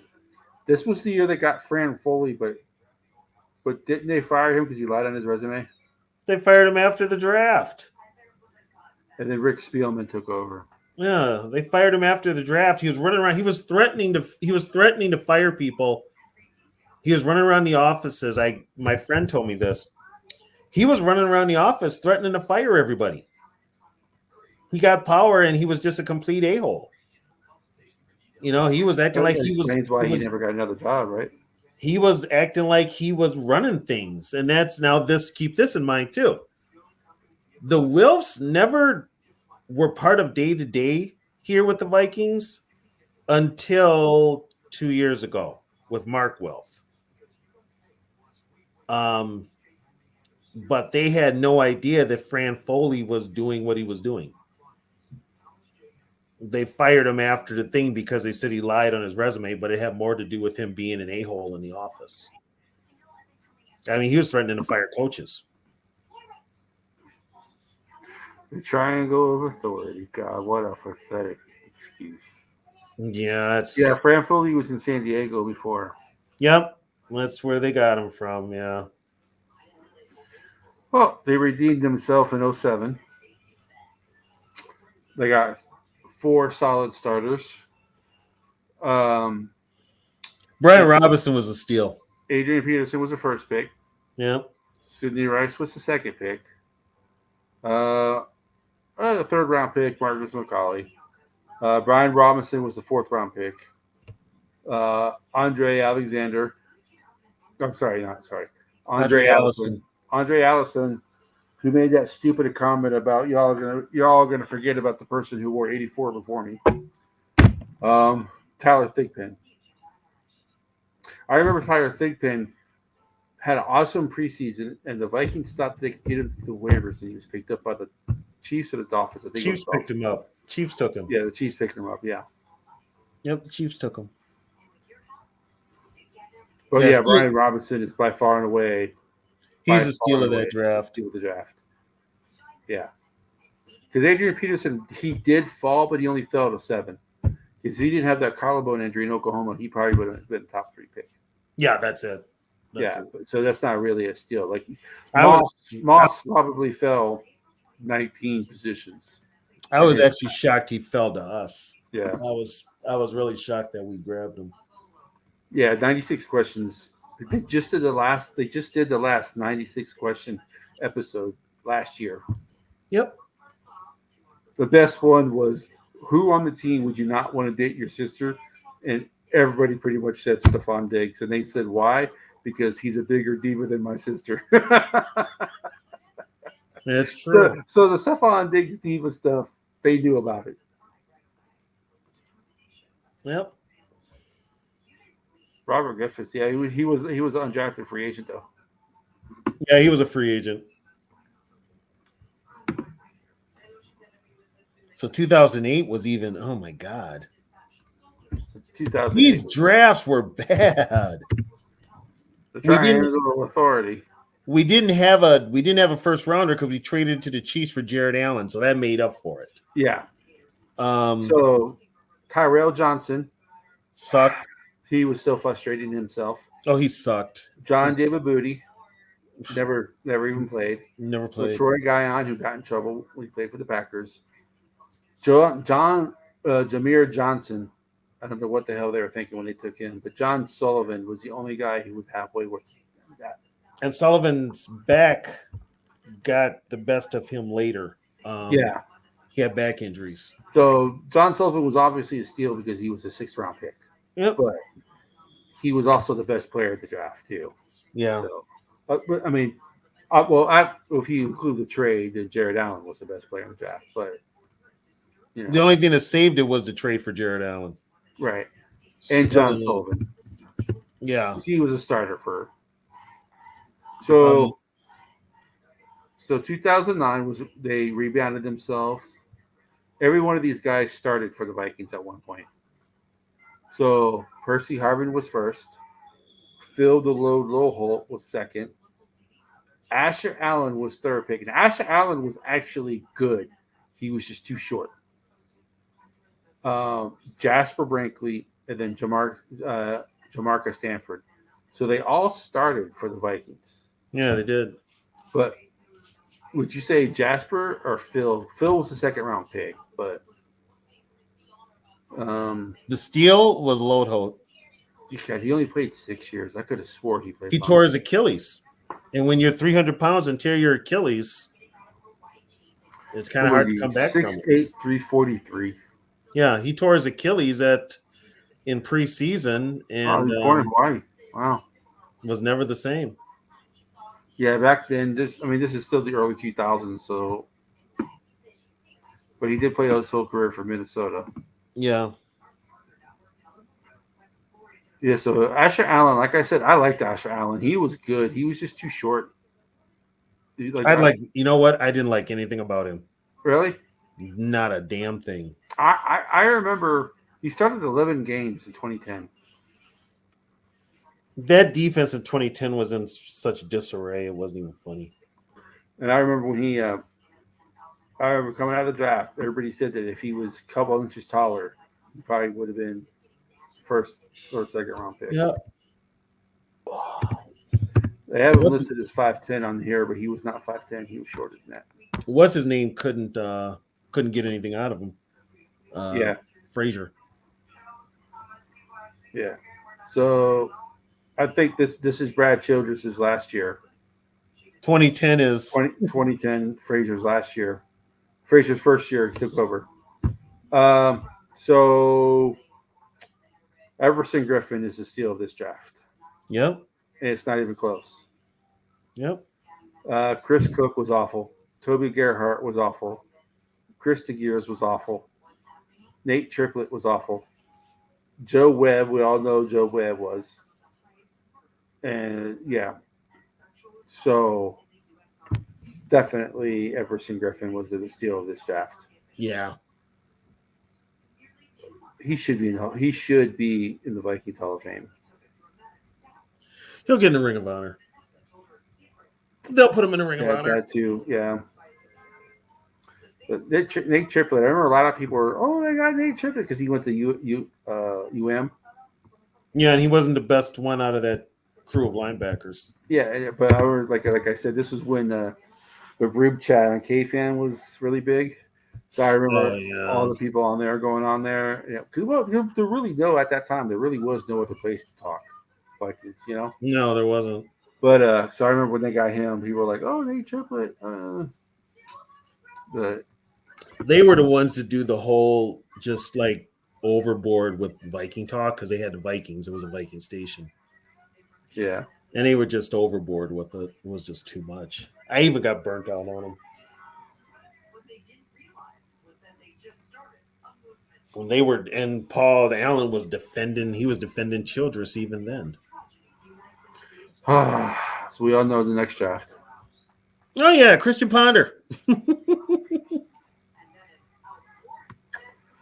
Christian Ponder. The next guy was probably the steal of the draft. But no pick in the third round, traded it to the Patriots. Then they took Christian Ballard, Brandon Burton, DeMarcus Love, my God, Mistrell Raymond, Jesus. Mm-hmm. Brandon Fusco was actually surprisingly better than I thought he would be. Ross Homan, DeAndre Reed, and Stephen Burton. My God. Yeah, let's just Kyle Rudolph saved this draft. Yeah. And then 2012, I mean, you had the 2 first rounders in Khalil and Smith. But the rest of it was Josh Robinson in the third, Jarius Wright in the fourth. They also took They took his teammate Greg Childs. And they took Greg Childs, who never played it down. Rhett Ellison. Yeah. Robert Blanton. Blair Walsh. I'm having PTSD. And Audie Cole. Trevor Guyon. Audie Cole. Everybody thought he had such a great preseason. Oh, Audie Cole. Yeah, and he was basically a special teamer too. So Harrison Smith, love you, buddy. Glad you're still on the team. Yeah, it's Harrison Smith steal. He's not the steal though because he was a first round pick. The steal would probably be Jarius Wright. It has to be. Yeah, probably be Jarius Wright. It has to be because Khalil was awful. He didn't care about football. Mm-mm. Robert Blanton was not very good. Blair Walsh, we all know about him. Blair Walsh's first year, we thought he was going to be one of the best kickers, and then all of a sudden he got that Steve Glass disease. Yeah, and just could never figure it out. Yeah.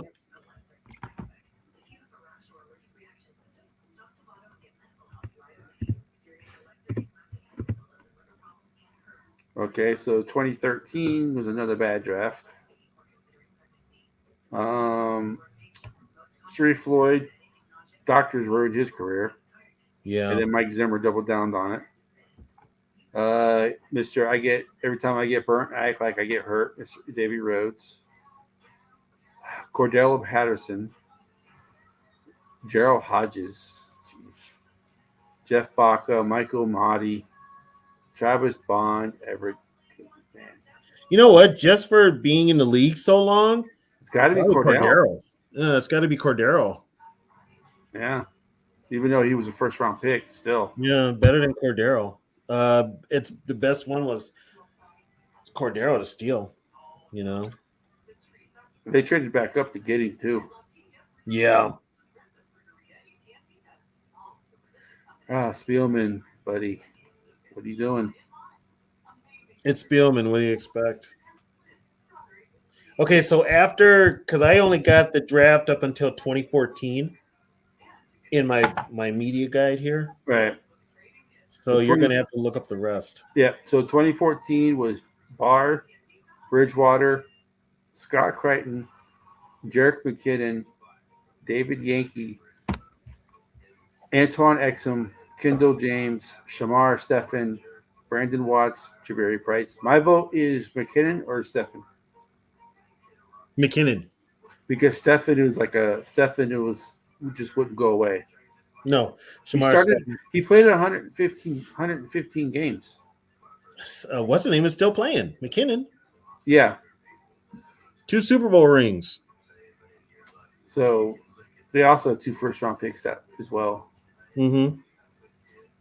So Yeah, I'd go McKinnon that round. That yeah, one. Greg Childs was better than Jarius, but his knees were His knees were toast by the time he got to the NFL. yeah, That both was the knees, problem. both knees. Yeah.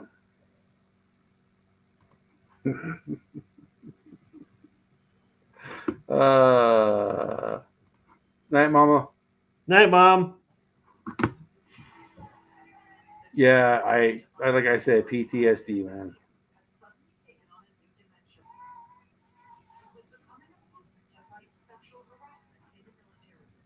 Yeah, and you know what? It's Well, like I said, the first round picks are 40% hit rate.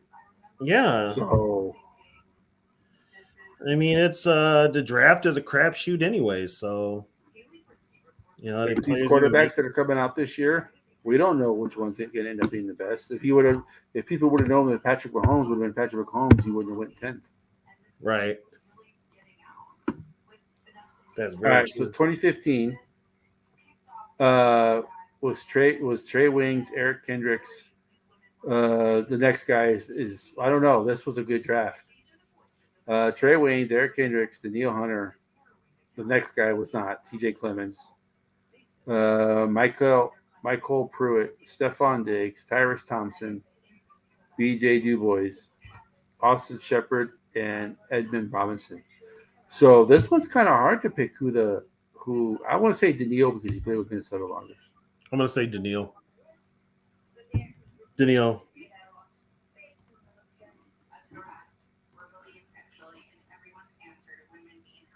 I don't know if Mahomes had any health problems coming out of college. It was the offense he came out of. He went to Texas Tech. He went to Texas Tech, which wasn't that Cliff Kingsbury? Yep. So that's why. Yeah. Yeah.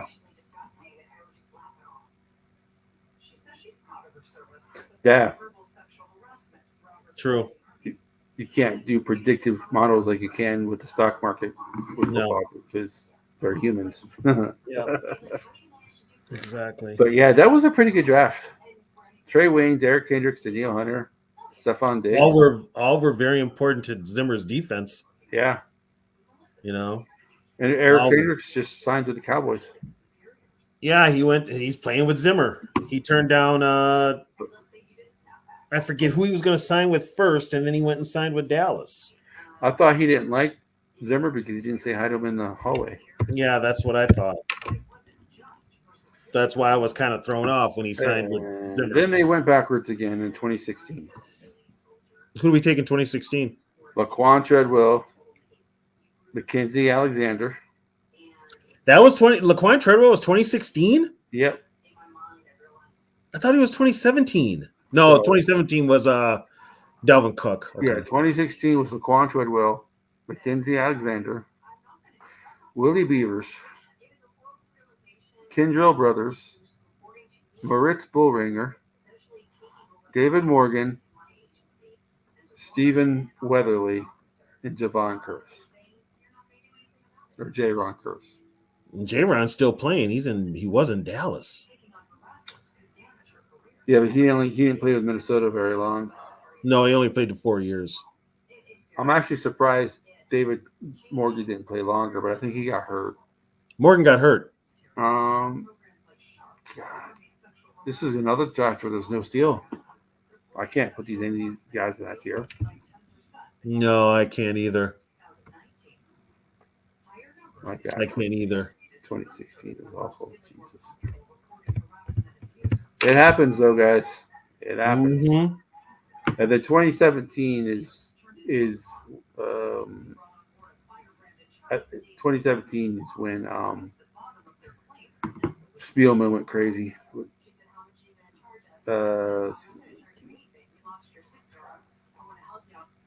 12 picks that year. Dalvin Cook was a second rounder. Okay. Pat Elflein,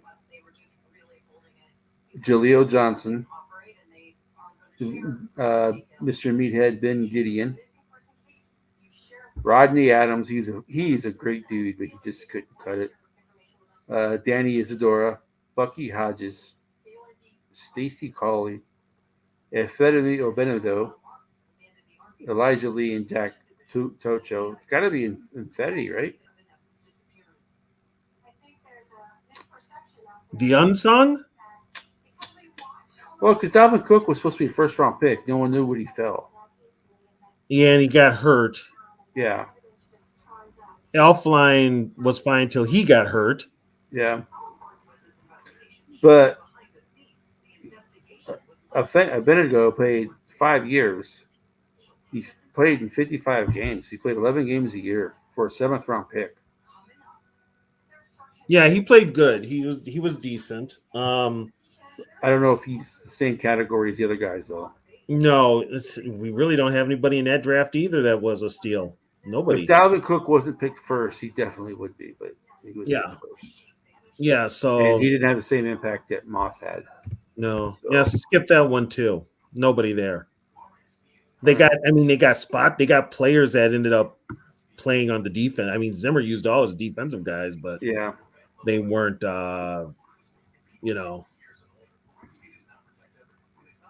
so yeah. Well, I think if the Vikings had a first round pick, they would have taken Dalvin Cook in the first round. Yeah, definitely. Yeah. And so I guess you can put Dalvin Cook as a steal because he would have been a first round pick, and they got him. Yeah, but he didn't do anything his first year. Well, no. He didn't do anything. I mean, he got hurt. Okay, so the second round pick in this draft is definitely a steal. Who is that? 2018, Mike Hughes was the first pick. Okay. Brian O'Neill's the second pick. Okay. Jalen Holmes is the third pick. Tyler Conkin, Daniel Carlson. Daniel Carlson is killing it with the Raiders right now, though. He's a steal. He's a steal, just not for us. Kobe Gossett, Andre Acuna, and Devontae Downs. But yeah, Brian O'Neill. Because if the NFL would have known that he was playing the way that he's playing now, he would have never been a second round pick. No. Because if you have a left-handed quarterback, he would be your franchise tackle. Yeah, he would. So yeah, it's definitely got to be O'Neal. Got to be O'Neal. Yeah, we're got a couple more years left. All right. So 2019. I think we So the first pick is someone who's still on the team who we want to get rid of. He's a starting center, Garrett Bradbury. Oh, God. Second round pick is gone, Irv Smith. Third round pick is gone, Alexander Madison. Fourth round pick is gone, Drew Samia. Cameron Smith was the first round pick. He's gone. Yeah. So this is another draft where there's no It's another draft. Armand Watts, Marcus Epps, Oli Udo. I don't know, Udo? Chris Boyd, Dylan Mitchell, Olabisi Johnson had a great first year, and Austin Cutting, the long snapper who they cut, who actually they cut what's his name for Austin Cutting, and then they cut Cutting the next year. Um, I guess Udo, even though he's not with the Vikings anymore, Don't think he's a steal though. Yeah, he never really started. No, he started at guard. They had him playing out of position, and he wasn't good. Chris Boyd was a special teamer. Mm-hmm. Yeah, so this is another draft where there's no steals. That's another draft that's like next. Yeah, exactly. Okay, so 2020, we all know who the first round pick is. So he was Who was the first round pick in 2020? JJ. Okay, JJ. Second pick is second pick of the first round. Rest in peace, Jeff Gladney. Okay. Ezra Cleveland was the third pick. Okay, he just signed a big deal with the Chargers, with the Jaguars. Cameron Dantzler. I don't even know if Dantzler's even in the league. DJ Wanham. DJ's Carolina now. James Lynch. He's out. Troy Dye. He went to the Chargers. Harrison Hand. I think he's out of the league. KJ Osborne. KJ signed with the Patriots. Blake Brandel. Blake Brandel's going to end up starting. Well, this next guy is to steal, though. Who? Jeff Metellus. Sorry, Josh Metellus. Yeah, he's a steal. And then after him, Kenny Willekes. Man, I was I wanted to see him so bad. His damn injuries. Yeah, he got an injury. He's an injury settlement too. Yeah, Nate Stanley, Brian Cole, and then Kyle Hinton. But Josh Metellus is definitely the steal of this draft. Yeah, Metellus is. You can make an argument for KJ. You can make an argument for Blake Brandel, DJ Wanham maybe, but no, Josh Metellus is by far the best. Metellus is still with the team. Him and JJ. So he's the second best player. Right. You got. I mean, JJ was drafted to be JJ. Yeah. Metellus. You got the most out of Metellus. Right. And Brandel's also on the team. There's only 3 players left on the team. I think James Lynch is still on the team. No, Lynch is gone. Oh, he's gone. Okay. Yep, Lynch is gone. Yeah. So. Yeah, we get caught up on this. Thanks, Gary. We love doing this, man. Oh, yeah. Thank you. We got 16 people watching. Appreciate everybody watching.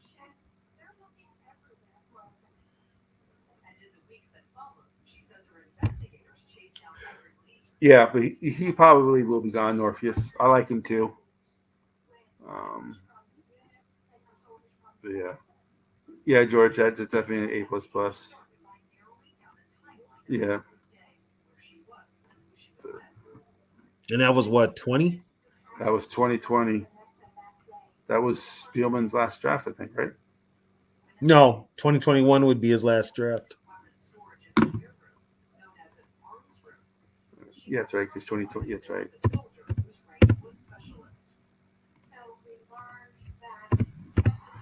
Yeah, 2021 would be his last draft. All right, so 2021, Spielman's last draft.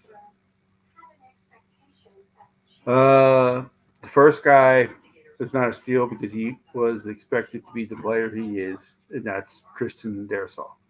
Okay. Kellen Mond, second pick. Chaz Surratt, jeez. He's with the Jets right now.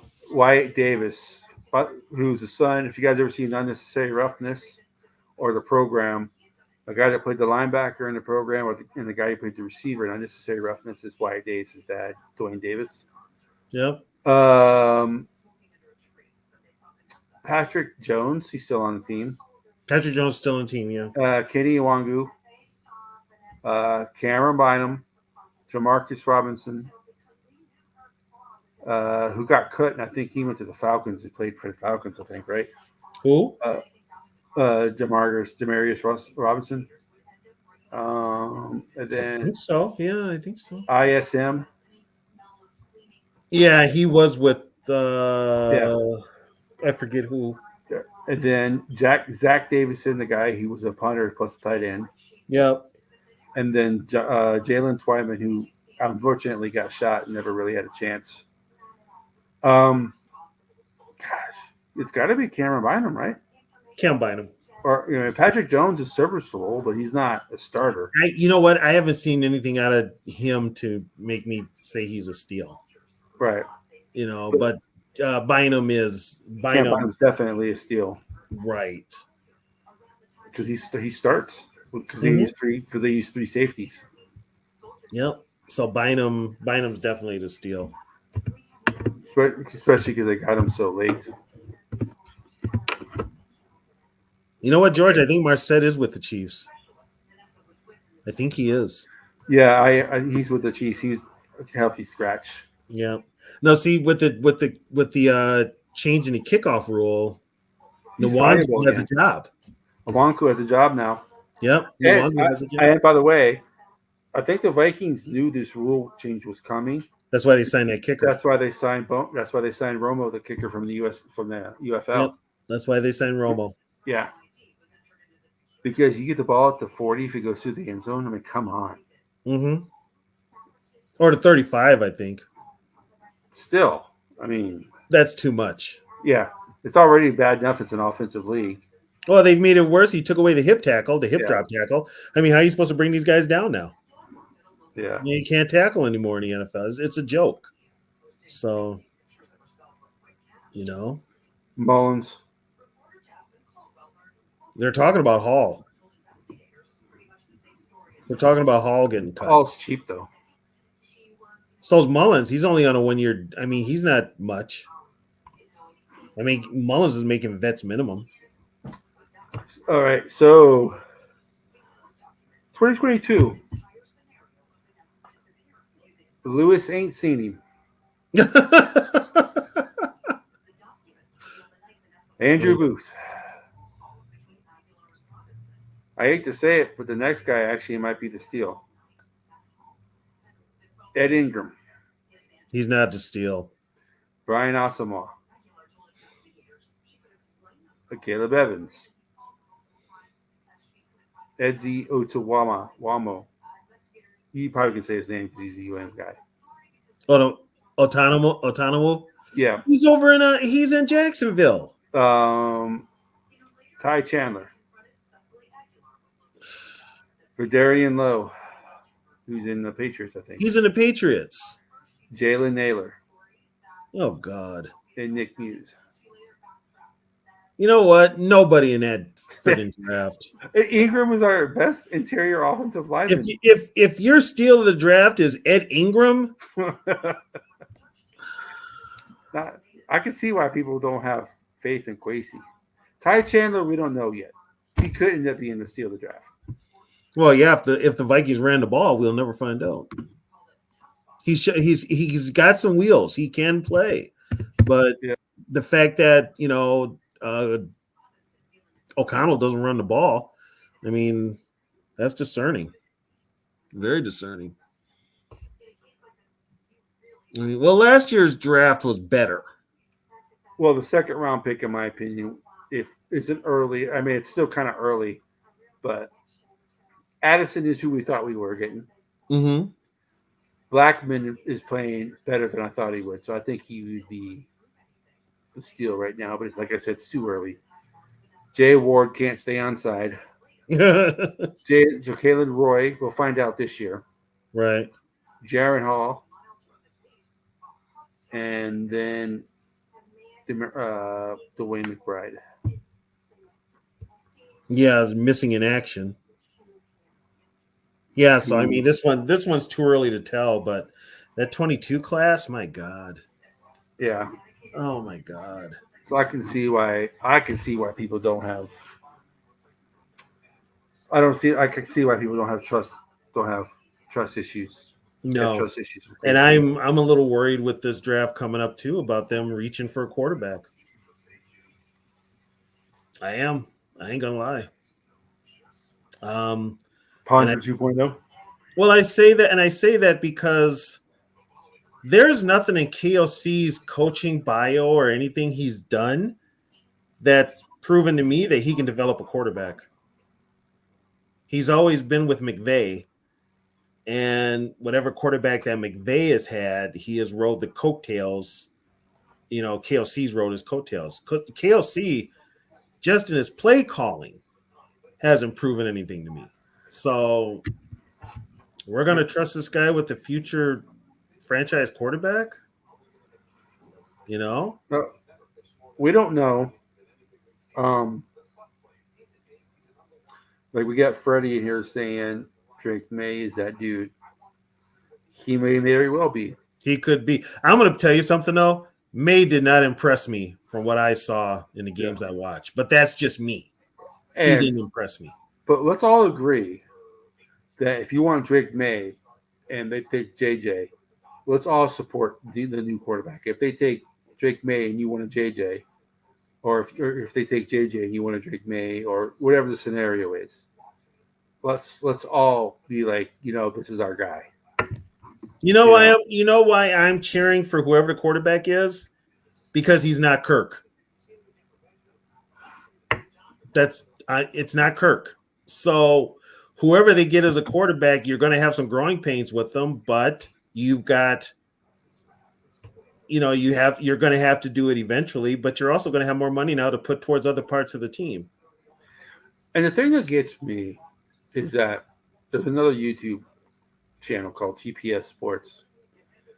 So the whole offseason before Kirk left, he was like, the Vikings it's time to move on for Kirk Cousins. It's time to move on. They got to let him go. He came out with his free agent power rankings today. He had the Vikings 32nd, which to me is dumb. But he said he has the Vikings 32nd because they lost a franchise quarterback and Danielle Hunter. So is it they need to get rid of him, or is he a franchise quarterback? And I'm also noticing that with all these so-called experts. Kirk Cousins is going to take the Falcons are now a Super Bowl favorite because they got Kirk Cousins. I've noticed that ESPN has been riding their nuts since he signed with them. All we ever heard was Kirk Cousins can't win in primetime. Kirk Cousins can't win a big game. Now he goes to Atlanta. Now they're Super Bowl. Now they're in the NFC favorite for the Super Bowl. Oh, by the way, Kirk's in Atlanta, and I found this out from my girlfriend. If he starts out terrible, he's not going to get that cushion of support that he had up here. He's not going to get it. Not for $45 million a year. They will rip him a new one up and down the radio. They will. I also heard that the Falcons-Vikings game is either going to be the Vikings' first home game or it's going to be a primetime game. It's going to be primetime for sure. They don't know. They want to make it primetime, but it will be the first home game. I'm hearing that too. Yeah. They just don't know if they're going to make it a primetime game. If it's at noon, the Falcons got a chance. If it's after 7, it's over. Vikings win. Did you hear Mike Florio? Mike Florio said, well, he's good in 4 o'clock games too. He's like, that's kind of prime time because there's only 2 or 3 games on. I'm like, really? Florio is wishy-washy too. I don't. But my biggest aggravation is all we heard the whole time the Vikings had Kirk Cousins as their quarterback is Kirk Cousins cannot take a team to the Super Bowl. That's all we heard. So now he goes to a team that has less weapons. Yeah, their offensive line's a little bit better, but he does not have the same weapons he had here, and yet they're favored to go. I don't get it. It's got to be a Minnesota thing. And here's another thing: he's going to a team with a defensive head coach. He's coming from the Rams, but still, he had an offensive coach in O'Connell. Yeah, and the best he could do was average. We never in the games we won the year before, like I said before, we didn't dominate anybody. As a matter of fact, we were outscored. You won 13 games and you're outscored. So true, Norpheus. So true. Yes, he did. That's why Harrison Smith is a leader. Yep. He's a leader of men. They say Watch Kirk Cousins take a pay cut with the Falcons. no, he won't. He That won't. would be that would you want to piss off Viking fans even more? He won't. He won't take a pay cut. It's No, not he in his won't. nature. It is not in his nature. He wants all his money, and that's just that's the selfish guy that Kirk is. I'm not gonna. I mean, good on him. You good on him for getting the money, but yeah. you can't sit there and say you want. You can't sit there and say you want to play in your career for the team you're playing for. You can't say you want to win a Super Bowl, and you can't complain about getting or supposedly, not getting enough help or whatever when you're the reason why none of that stuff is happening. Yeah. So now and if you're for the Vikings, this is a big time now. Here's the deal. This team is officially now Kwesi and KOC. Yeah. This is officially their team. So they've got 2 years to get this team back to a playoff team. Can they do it? I don't know. Like I said, KOC's got to show me a lot. I don't think Darnold's going to be as bad as everybody says he's going to be. I actually think Darnold fits his league. He fits his system. And this is the best team that he's played for. Yeah, he's got weapons. It's not like New York. It's not like New York where you had no weapons. And going back to the whole Minnesota thing, I think that's why all these people are talking about JJ's being traded. They don't want these people who covered the league. They don't want JJ in Minnesota. No, they want him in a bigger city. Yeah, they want him in a bigger city. Yeah, they want him in a bigger city, preferably in LA, team in LA or New York. They want him in one of the major medias. Minnesota's not major media. Never has been, but we're still flyover country to a lot of these people. Yeah. I mean, and now they're saying that JJ is probably going to get his deal after the draft. I think he wants to see what the quarterback situation is.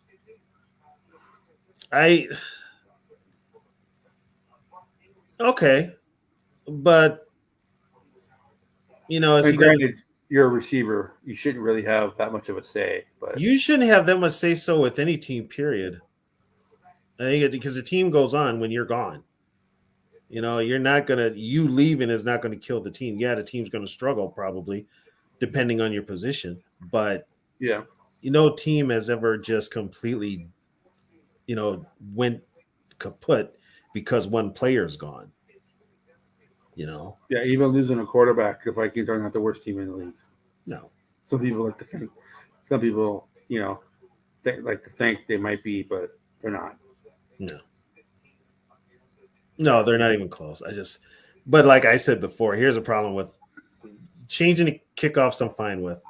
You change the way defensive players are supposed to tackle, you're going to have more problems there than you can imagine. And that's enough to make me not watch this damn game. It really is.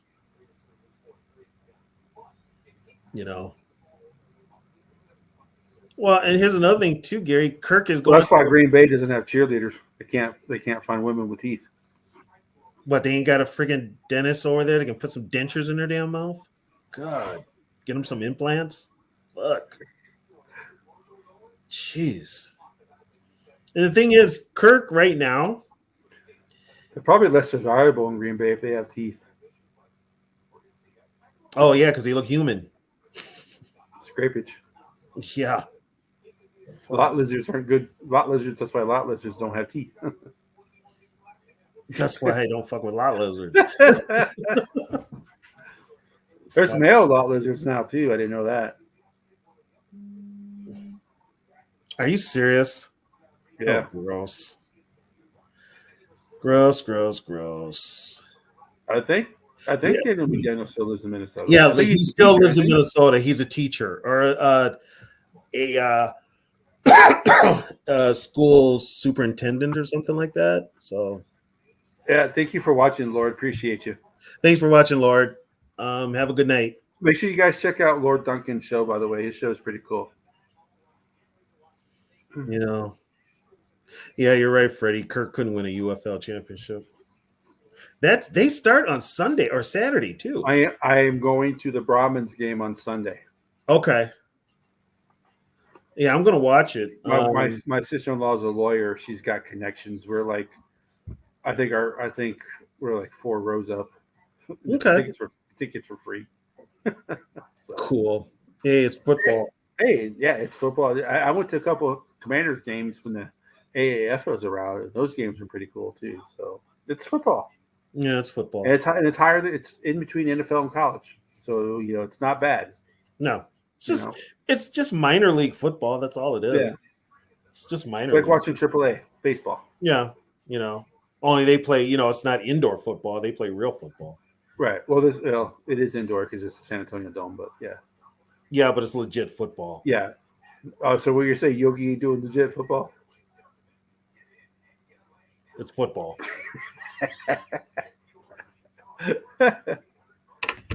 It's football. All I can say about arena football by the is way, football. Didn't Kurt Warner win all three?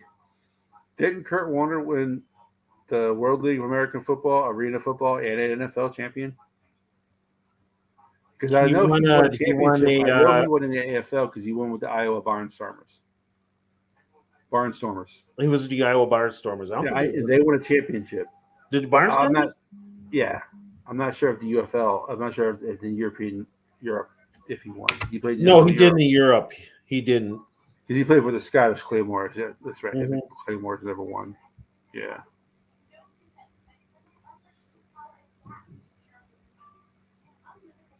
Yeah. They got a. Well, Yeah, I mean, I'll watch that and see how that works out. as much as I like the Brahmins, they're probably going to lose because they're playing the DC Defenders. Did they sign a lot of the players back that they had last year? Yeah. It's almost the same team they had last year, and they lost in the championship game. Same coaches and everything? Yeah. So they didn't have a lot of turnover in that league, did they? Well, basically what happened was, is the bottom end players of both leagues are gone. Okay. They got the best players from the USFL, the best players from the XFL, and those are the players that are on the team. So is there a possibility they'll add more teams? Probably not right now. But not right now. But I think my only issue is they got rid of the Houston Gamblers. They went with the Roughnecks. I think they should have kept the Houston Gamblers. Yeah. But yeah, so yeah, they pretty much kept, like, Wade Phillips is the head coach of the Brahmins. Oh yeah, I know that. So this is probably because I can see right now that the people that Rock and his wife are working with, they're connected. I think TKO is trying to take that over too. Yeah. What's his name? Daryl Johnston went from it runs it. Oh, Moose. Cowboys. Moose. Yeah. Moose. Okay. He's like the player personnel, because the league pays the salaries to the players. Okay, but it's just like a straight salary. Well, if you win, you get a bonus, stuff like that. Okay, the winning team gets more money than the losing team, and stuff like that. But yeah. Okay. All right, yeah, because I know. Yeah, but Morpheus, the reason why I say I prefer Houston Gamblers over the Roughnecks is because the Roughnecks have only been around for like a year. Houston Gamblers actually have a history, because when the USFL came back, they didn't name the teams. They kept the team names from the old USFL. So like the Memphis Showboats, even though the colors are different, they used to be like maroon and silver. Now they're blue and yellow. Like the Memphis Showboats, there was the Tampa Bay Bandits last year, the Breakers, all those teams. They brought back the same names from the USFL. So there's more the New York New Jersey Generals, all that type of stuff is. So that's why I prefer the Gamblers over the Roughnecks. But I understand why they went with the Roughnecks. But yeah. It also depends on who owns a gambler's name. USFL does. And now the XFL, not the UFL does. So when they merged, they because USFL bought the rights of the original USFL teams from the company that owned the trademarks. Mm-hmm. So when the two teams merged, all the licensing for both leagues went into the one league. So if let's say they bring an expansion team in, and let's say it's in an old city where the USFL used to be, Yeah. they can use the USFL name. So because like the Michigan Panthers are still they're Michigan Panthers, you know. So Yeah. And yeah, then Freddie Evans, San Antonio. Michigan is actually playing at Ford Field. Yeah, and then the Brahmins play in the San Antonio Dome. Yeah. So hey, are we doing a show on Friday? That's up to you. I mean, I got 3 or 4 job interviews lined up, so I don't know when I'm going to be able to have the free time I have now. But Okay. um, so we can do a Friday show. Because we got a lot to talk about with the rule changes and stuff like that. Well, Yeah. yeah, Northeast. I totally get where you're coming from, and like I said, I understand why they're called the Roughnecks. I totally get it. It's just my personal preference. They should have kept the Gamblers because it's more of a traditional name. But no, I totally get it. Like they even have an oil rig in the shape of an H on their helmet, and they got the other side of the helmet is the Texas state flag. So I totally understand why they're called the Roughnecks. You know, and I get it. Yeah. Well, No, we're actually all over the place because Tony's in Men is in Minnesota. Yogi's in Minnesota.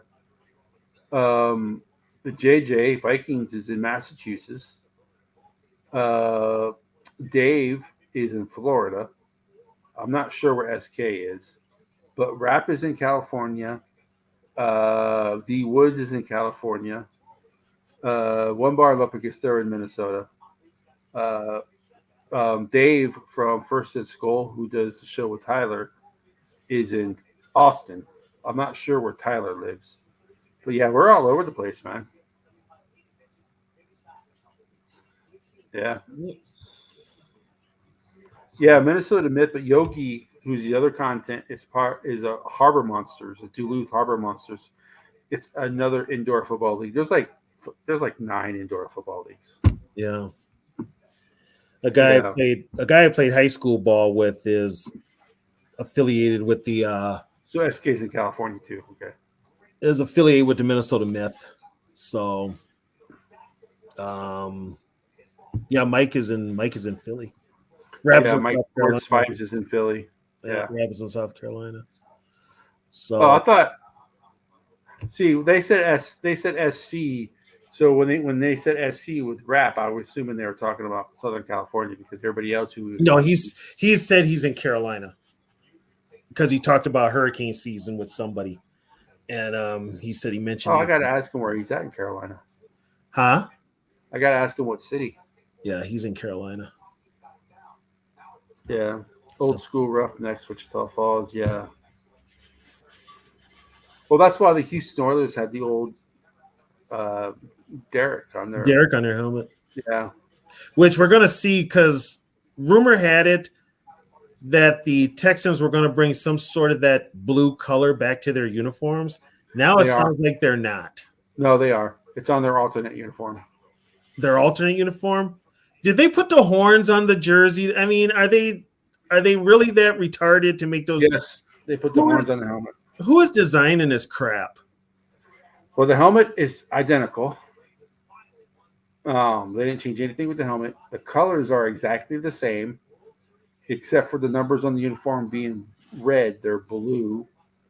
So instead of being red with the blue outline, they're blue with the red outline. And instead of just that little strip that they had on their sleeve, now Yeah. it's a Longhorn. So they don't have any like TV numbers as they call them. No, they have TV numbers, but and instead of saying Texans on across the front, it says Houston. Why do you even put that on there? That is I don't know. leave it to Nike to fuck up a good thing. They couldn't make a classy uniform if they tried. Yeah. It's just garbage. Oh, I wonder if it's North Charleston or just regular. It has to be North Charleston because Yeah. I don't even make enough money to live in Charleston. I Well, would live in South Carolina. I would live in South Carolina if the state tax wasn't so high. we'll tell you what. Let's have a show on Friday. Have a free Yeah, for all on Friday. yeah, Freddie. There's only 4 teams in the league. Yeah, there's only 4 in that league. Yeah, it's a new league, I believe. Yeah, it's a new league, but Yogi's is the player developer is a player personnel director of the Harbor Monsters. He gets there. He gets your foot in the door. Yeah, Gary, I knew it was North. It was North Charleston because there's a part of because, like I said, I went to South Carolina, so I know about Charleston. There's a line in Charleston that this side, as opposed to this side, it's like $1 million houses here, regular income houses here. So I mean, hey, rap could be a millionaire. I don't know, but uh, North Charleston's very expensive. Yeah.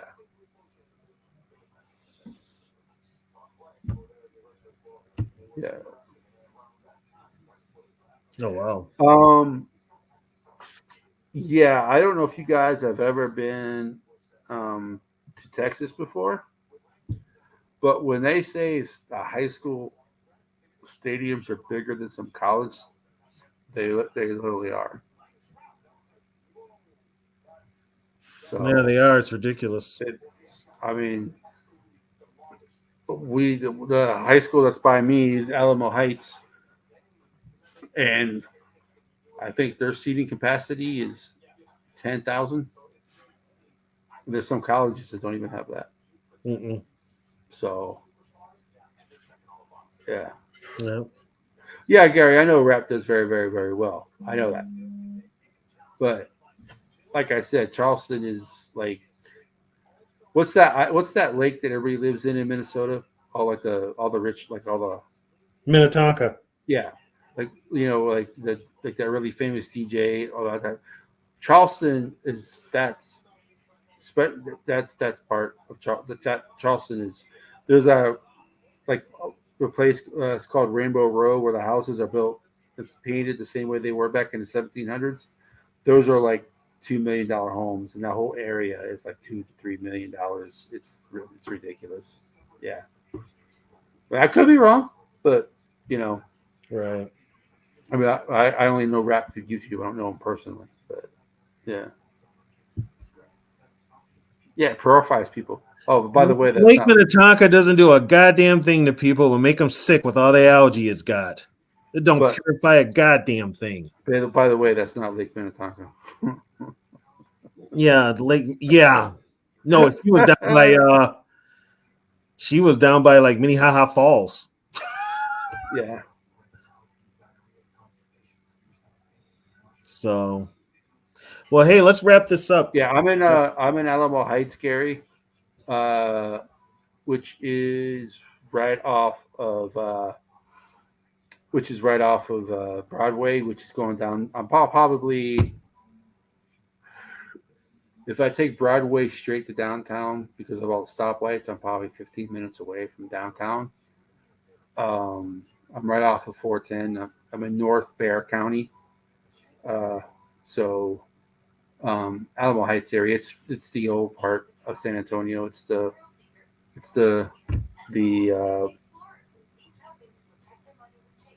it's not the rich part of town, but it's not the poor part of town either. If that makes any sense. So George Blunt. I used to live in St. Louis Park. That's where I lived before I moved here. I lived in St. Louis Park for 6 years. yes, Gary, the best beef brisket barbecue. Yes, Carolinas do pulled pork better. It's not even close.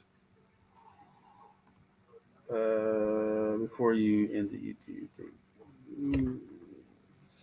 I'm gonna barring what Washington does, Vikings are all in on JJ McCarthy. They're gonna move up to make sure they get McCarthy.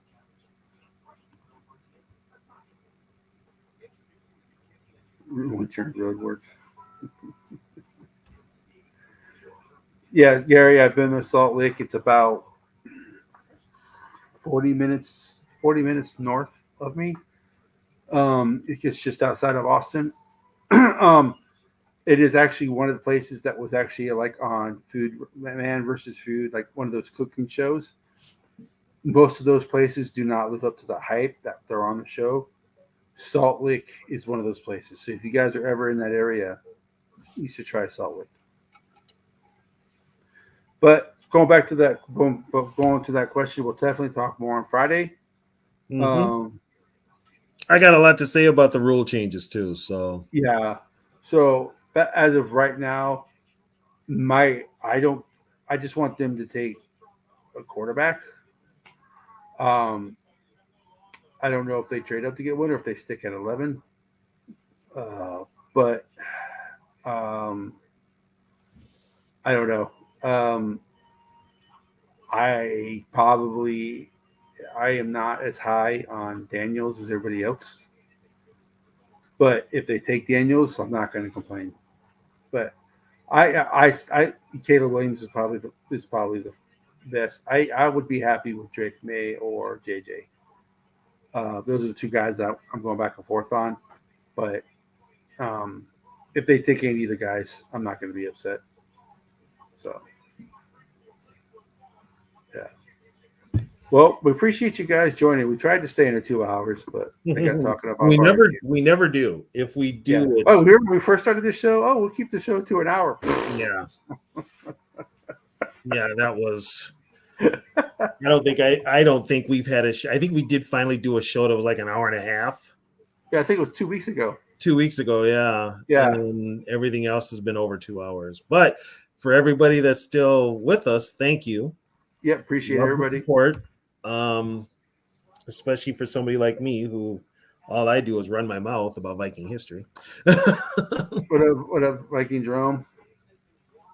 Yeah. So we will be on Friday night with the free for all, and it's going to be an open show. Mm-hmm. So if any of you guys in the chat, if you guys want that show, you guys can join it anytime. Right. And we are. I'm going to get with Tony. I talked to my brother-in-law yesterday. So we are going to. Tony and I are going to set up a show for you guys who like wrestling fans. It's going to be a Monday night because that's really the only night he has available to do it. My brother-in-law. So it's going to be a Monday night. We just don't know what Monday night. We don't know what time. It might be at 8:30. 8:45-ish. It's not going to be 9:40 like the show is. But so for all you wrestling fans, my brother-in-law used to be a WWE wrestler, and he's got some stories. And I'm sure with everything that's going on, they'll be. Yes, and all this, like you watch Beyond Dark Side of the Ring, he pretty much knows all those. Everybody has a story about everybody. He says that's the most accurate depiction of wrestling life on TV. So that's not going to be Friday, George, but that's going to be Monday. I'm not sure if it's going to be this Monday, next Monday. He said just let him know. Right. Let him know a week ahead of time. So we appreciate you guys. We appreciate you guys joining. Like I said, we do this because we like doing it. We're not big enough yet to make any money off of it. At least my channel's not. Mm-hmm. So we might just do Friday on my channel. Make sure you guys subscribe to my channel. It's Skull TYA Catch 84. Make sure you subscribe to that channel. That way, Friday night, you guys can go ahead and join. I'm trying to grow my channel. I'm trying to get my channel. I'm trying to get my subs up. Like I think I'm like at 38 subscribers right now. So I would really appreciate it if you guys will subscribe. Hey, if you don't, still watch the content. Yep. I'm not going to beg for subs, but I would appreciate it if you did. But so until next Wednesday, when we talk another Vikings vintage, we'll see you guys Friday. Skull Vikings, let's win this game. Skull Vikings, honor your name. Go get that first down, then get a touchdown. Rock 'em, sock 'em, fight, fight, fight, fight. Go